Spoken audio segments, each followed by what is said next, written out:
अध्याय 328 आध्यात्मिक जगत के एक विशेषज्ञ का प्रकट होना। अंततः तुम एक मित्र हो या शत्रु, भूल में न चुप रही रंगीन प्रभामंडल धीरे धीरे उसके शरीर के चारों ओर फैलते रहे। इस अपार रूप से शांत दिखने वाले डोलवो महाद्वीप के नीचे एक ऐसा तूफान चुपचाप पनप रहा था जो पूरे मैदान में तबाही मचाने वाला था। डॉट डॉट डॉट इस दौरान डोलवो महाद्वीप के बाहर सुदूर रसातल क्षेत्र में यह अंधकार और वीरांगी की दुनिया थी जो विनाश और भक्षण के माहौल से भरी हुई थी। धरती फटी हुई थी, आकाश धूसर था, ऊर्जा हिंसक और अराजक थी और घास का एक तिनका भी नहीं उड़ रहा था।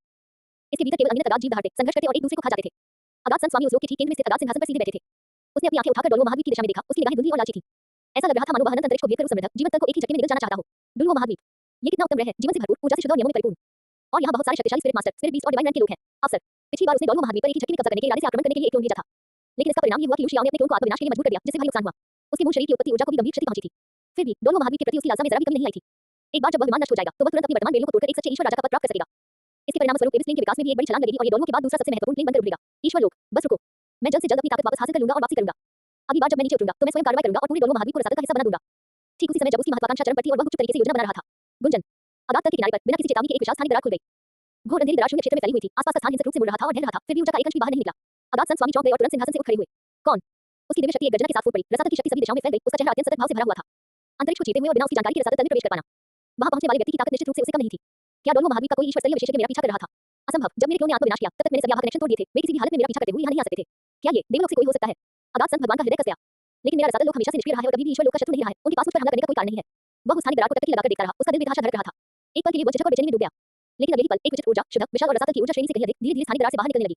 यह उसके शरीर से हल्के से छू गया। अगाध संत भगवान पूरी तरह से कांप उठे। उसके भीतर मौजूद अगाध दिव्य शक्ति जो क्लोन के आत्मविनाश के कारण मूल रूप से क्षीण और अव्यवस्थित हो गई थी। डॉट डॉट डॉट वास्तव में इस ऊर्जा के प्रभाव से तेजी से ठीक होने, बढ़ने और शुद्ध होने लगे। इसकी थोड़ी सी मात्रा से ही उसकी ताकत में स्पष्ट सुधार देखने को मिला। आपको पता होना चाहिए, वह सचमुच भगवान के स्तर का विशेषज्ञ था। आमतौर पर थोड़ा सा भी सुधार करने की इच्छा के लिए वर्षों के कठिन परिश्रम और प्रयास की आवश्यकता होती थी। लेकिन अब उस दरार से उमड़ती ऊर्जा के एक अंश को छूने मात्र से ही इतना भयावह प्रभाव उत्पन्न हो रहा था। अगाध संत स्वामी की आंखों में जो सतर्कता थी वह पल भर में लालच और परमानंद में तब्दील हो गई। ये किस प्रकार की ऊर्जा है? ये बहुत ही भयानक है। ये बहुत ही पवित्र है। जब तक मैं इस ऊर्जा को अवशोषित कर सकता हूं, मैं जल्द ही अपनी चरम सीमा पर वापस आ जाऊंगा और यहां तक कि ईश्वर राजा बनने की राह भी पार कर लूंगा। डर तुरंत उसके मन से निकल गया। अपनी शक्ति बढ़ाने और अपने दायरे को भेदने के प्रबल प्रलोभन के सामने उसने सभी खतरों को अपने दिमाग से निकाल दिया। आप चाहे जो भी हो, मेरे दरवाजे पर आया एक अवसर इसे न लेना व्यर्थ होगा। अगाध संत स्वामी ने अब और संकोच नहीं किया और तुरंत पाती मारकर बैठ गए। उसने अपनी अगाध दैहिक भक्षण शक्ति का उन्मादपूर्वक प्रसार किया। भूखे बाघ की तरह जो अपने शिकार पर झपटता है, उसने स्थानीय दरार से निकलने वाली विचित्र ऊर्जा के हर अंश को लालच से निगल लिया। डॉट डॉट डॉट समय धीरे धीरे बीतता गया। जो शक्ति उसने पहले खोई थी वह काफी समय पहले पूरी तरह से वापस पा चुकी थी। उनकी आभा धीरे धीरे बढ़ती गई और उनका भौतिक शरीर, दिव्य आत्मा और दिव्य शक्ति सभी पहलुओं में विकसित हो रहे थे। वह ईश्वर राजा के क्षेत्र के और करीब पहुंच रहा था। हाँ, भगवान मेरी मदद करे।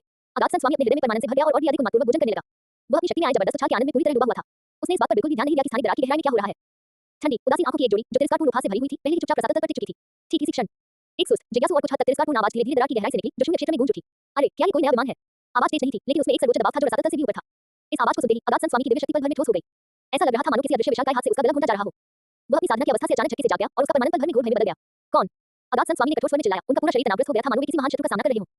स्थानीय दरार के भीतर से एक बार फिर एक हल्की सी उपहास की आवाज सुनाई दी।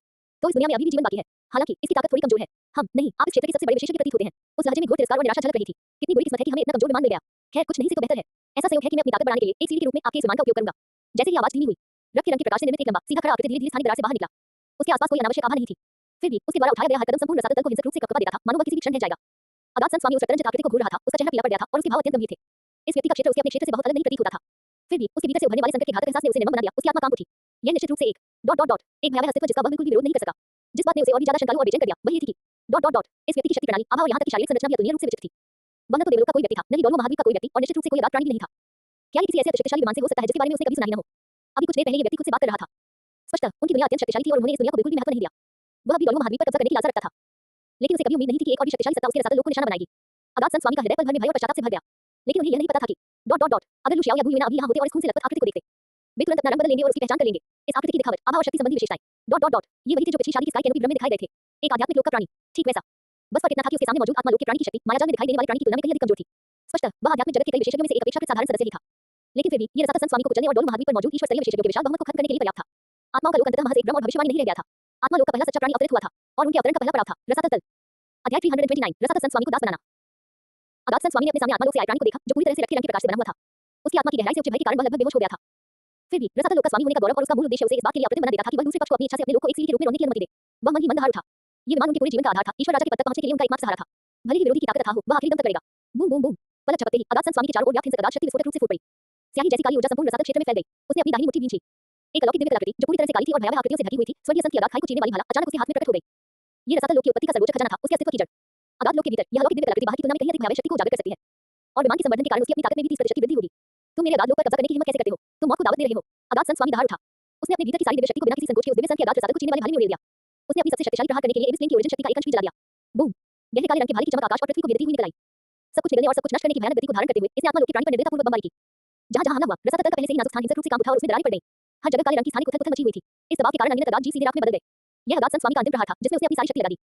उनका दृढ़ विश्वास था कि अगर कोई भगवान के समान स्तर का विशेषज्ञ भी इस हमले का सीधा सामना करे तो वह निश्चित रूप से गंभीर रूप से घायल हो जाएगा। फिर भी इस विनाशकारी हमले का सामना करते हुए आत्मा लोक के प्राणी का चेहरा पूरी तरह से शांत रहा। इसके बजाय उसके चेहरे पर घोर तिरस्कार और उपहास का भाव प्रकट हुआ। उसने अपने पैर भी नहीं हिलाए, बस धीरे से अपना दाहिना हाथ उठाया।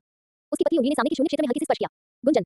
एक सूक्ष्म लेकिन अतुलनीय रूप से प्रभावशाली रक्त की रंग की लहर तुरंत सभी दिशाओं में फैल गई जो उसकी उंगली की सिर पर केंद्रित थी। ये लहर देखने में तो सौम्य लग रही थी लेकिन इसमें आध्यात्मिक जगत की अनूठी शक्ति समाहित थी। ये जहां से भी गुजरा अंतरिक्ष ठोस हो गया और ऊर्जा शांत हो गई। विनाश की शक्ति पूरी तरह से समाप्त हो गई। अगाध संत स्वामी की भाले की चमक जो एक ईश्वर स्तरीय विशेषज्ञ को चीर फाड़ करने के लिए पर्याप्त थी, रक्त के रंग की लहर को छूते ही नजर आंखों से दिखाई देने वाली गति से विलीन और विघटित हो गई। पल भर में ही वह विनाशकारी हमला बिना किसी निशान के गायब हो गया, मानो वह कभी हुआ ही न हो। संपूर्ण अगाध तल एक बार फिर भयावह सन्नाटे में डूब गया। आत्मा लोक के प्राणी के चारों ओर केवल धुंधला रक्त के रंग का प्रभामंडल ही बचा था जो धीरे-धीरे बढ़ रहा था। ये कैसे संभव है? अगाध संत भगवान स्वर्गीय संत की अगाध खाई को चीरने वाली भाले को पकड़े हुए जमे खड़े थे। उसके चेहरे पर दिख रही उग्रता अचानक घोर भय में बदल गई। उसकी आंखें चौड़ी खुली हुई थी और उसका पूरा शरीर नियंत्रित रूप से कांपने लगा था। उसका अंतिम लक्ष्य जिसमें उसने अपनी पूरी ताकत लगा दी थी, वास्तव में दूसरे पक्ष द्वारा इतनी आसानी से बेअसर कर दिया गया। ये किस प्रकार की भयावह शक्ति थी? वह विरोधी टीम की रक्षापंक्ति को जरा भी भेद नहीं सका। अज्ञानी चींटी, क्या तुम अपनी वास्तविकता को नहीं पहचानती हो? आत्मा लोक के प्राणी ने धीरे-धीरे बात की, उसकी आवाज ठंडी और उदासीन थी, मानो वह किसी चींटी को मृत्युदंड सुना रहा हो। मेरे सामने तुम्हारी तथाकथित दिव्य शक्ति और तथाकथित महादिव्य कलाकृति एक बच्चे के हाथों में खिलौनों से ज्यादा कुछ नहीं है। जैसे ही ये शब्द कहे गए, आत्मा लोक के प्राणी ने अपनी उंगली की नोक को फिर से थपथपाया। एक अदृश्य लेकिन अतुलनीय रूप से प्रभावशाली सूक्ष्म स्थानिक शक्ति पल भर में अवतरित हो उठी। इसने रसातल संत स्वामी के शरीर को कसकर कैद कर लिया था। उनका भौतिक शरीर, दिव्य आत्मा, आध्यात्मिक शक्ति और यहाँ तक कि उनके विचार भी पूरी तरह से अवरुद्ध हो गए थे, एक इंच भी हिलने में असमर्थ थे। इसके तुरंत बाद रक्त के रंग की एक दिव्य चेतना एक तेज तलवार की तरह सीधे रसातल संत स्वामी के दिमाग में प्रवेश कर गई। इसने बिना किसी हिचकिचाहट के उसकी सभी यादों, रहस्यों और ज्ञान को पढ़ लिया। अगाध संत स्वामी की आंखें पल भर में बेजान और खाली हो गईं, उनका पूरा शरीर अकड़ गया, वे चलते फिरते मुर्दे की तरह एक ही जगह पर खड़े रहे। वह पूरी तरह बेहोश हो गया। आत्मा लोक के प्राणी ने अपनी आंखें बंद कर ली और ध्यान केंद्रित करते हुए तेजी से रसातल संत स्वामी की यादों को पलटने लगा। कुछ क्षण बाद उसने धीरे-धीरे अपनी आंखें खोली। उसकी आंखों में तीव्र जिज्ञासा की एक झलक दिखाई दी। डोलू महाद्वीप, आकाश आवरण सूची, ईश्वर राजा स्तर के विशेषज्ञ, अलौकिक दिव्य कलाकृतियों से भी बढ़कर अस्तित्व और ईश्वर लोक। वह अपने आप से कुछ बुदबुदाया और उसकी पहले शांत दिखने वाली आंखों में थोड़ी और रुचि दिखाई देने लगी। यह मूल रूप से आध्यात्मिक लोक में एक शक्तिशाली शत्रु से लड़ रहा था और बुरी तरह घायल हो गया था। यह आकस्मिक रूप से स्थानिक अशांति में फंस गया और विमानों के इस दूरस्थ समूह में आ पहुंचा। शुरू में तो यही सोचा गया था कि यह एक बेकार कमजोर विमान है, लेकिन उसे यह उम्मीद नहीं थी कि इस क्षेत्र में वास्तव में इतने सारे रहस्य और अवसर छिपे हुए हैं। बात सिर्फ इतनी थी कि वह इस समय बुरी तरह से घायल था और अभी तक ठीक नहीं हुआ था। उसकी ताकत का 10वां हिस्सा भी नहीं बचा था। कुछ गिने चुने ईश्वर राजा स्तर के विशेषज्ञों द्वारा खोजे जाने पर जल्दबाजी में डोलू महाद्वीप की ओर बढ़ना अनिवार्य रूप से अनावश्यक परेशानी का कारण बनेगा। अब सबसे अच्छा विकल्प रसातल तल में ही रहना था। यहाँ की ऊर्जा का उपयोग चोटों से उबरने और ठीक होने के लिए करें। जब तक इसकी शक्ति पूरी तरह से बहाल न हो जाए तब तक प्रतीक्षा करें, फिर सब कुछ नियंत्रित करने के लिए कार्रवाई करें। ठीक है, मैं तुम्हारी जान बख्श दूंगा। आत्मा लोक के प्राणी ने सुस्त रसातल संत स्वामी की ओर देखा और उदासीनता से बोला, भले ही आपका विमान कमजोर हो, फिर भी यह मुझे मेरी चोटों से उबरने के लिए आवश्यक चीजें प्रदान कर सकता है। ऐसा संयोग है कि मैं इस क्षेत्र से अपरिचित हूँ, इसलिए आपको नौकर के रूप में रखना वास्तव में उपयोगी है। जैसे ही शब्द बोले गए, उसने अपनी उंगली से इशारा किया। अचानक ही खून जैसे लाल रंग के बादलों का एक अजीब सा पैटर्न उभर आया। यह अगाध संत स्वामी के माथे के ठीक बीचों बीच अंकित हो गया था। बादलों का ये पैटर्न हड्डी पर चिपके किले की तरह था जो उसकी दिव्य आत्मा में गहराई से विलीन हो रहा था। मूल, ये गुलामी का एक चिरस्थायी चिन्ह बन गया। अगले ही क्षण रसातल संत स्वामी बुरी तरह कांप उठा और उसकी धुंधली आंखों में तुरंत स्पष्टता लौट आई। लेकिन उनकी नजरों में अब जरा सा भी अहंकार या लालच नहीं बचा था। केवल अत्यंत सम्मान और समर्पण ही शेष रह गया था। उसने बिना किसी झिझक के एक घुटने पर बैठकर आत्मा लोक के प्राणी की ओर अपना सिर गहराई से झुकाया और उसकी आवाज अत्यंत सम्मानजनक थी। अधीनस्थ रसातल संत स्वामी, स्वामी को नमस्कार। आत्मा लोक के प्राणी ने संतुष्टि से सिर हिलाया और तिरस्कारपूर्ण लहजे में आदेश दिया, मेरी चोटों से उबरने के लिए कृपया अगाध लोक से उत्पत्ति ऊर्जा से युक्त सभी सर्वोच्च खजाने तुरंत मेरे पास लाएं। मेरे ठीक होने के दौरान आपको इस जगत की रक्षा करनी होगी और एक कदम भी नहीं छोड़ना होगा। साथ ही डोलू महाद्वीप, देवलोक और उस आकाशमंडल के बारे में सभी जानकारी की जांच करने के लिए अपनी पूरी शक्ति का उपयोग करें, मुझे हर बात की रिपोर्ट करें, चाहे वह कितनी भी छोटी जानकारी क्यों न हो। जी स्वामी, आपका अधीनस्थ आज्ञा का पालन करता है। अगाध संत भगवान ने जरा भी संकोच नहीं किया और आदरपूर्वक उत्तर दिया। वह तुरंत उठकर आत्मा लोक के प्राणी के लिए आवश्यक सभी चीजें तैयार करने लगा। इस प्रकार रसातल संत स्वामी, जिसका कभी डोलू महाद्वीप को निगलने का महत्वाकांक्षी लक्ष्य था, पूरी तरह से आत्मा लोक के प्राणी का सेवक बन गया था। संपूर्ण अगाध लोक अनजाने में ही आत्मा लोक के नियंत्रण में आ गया।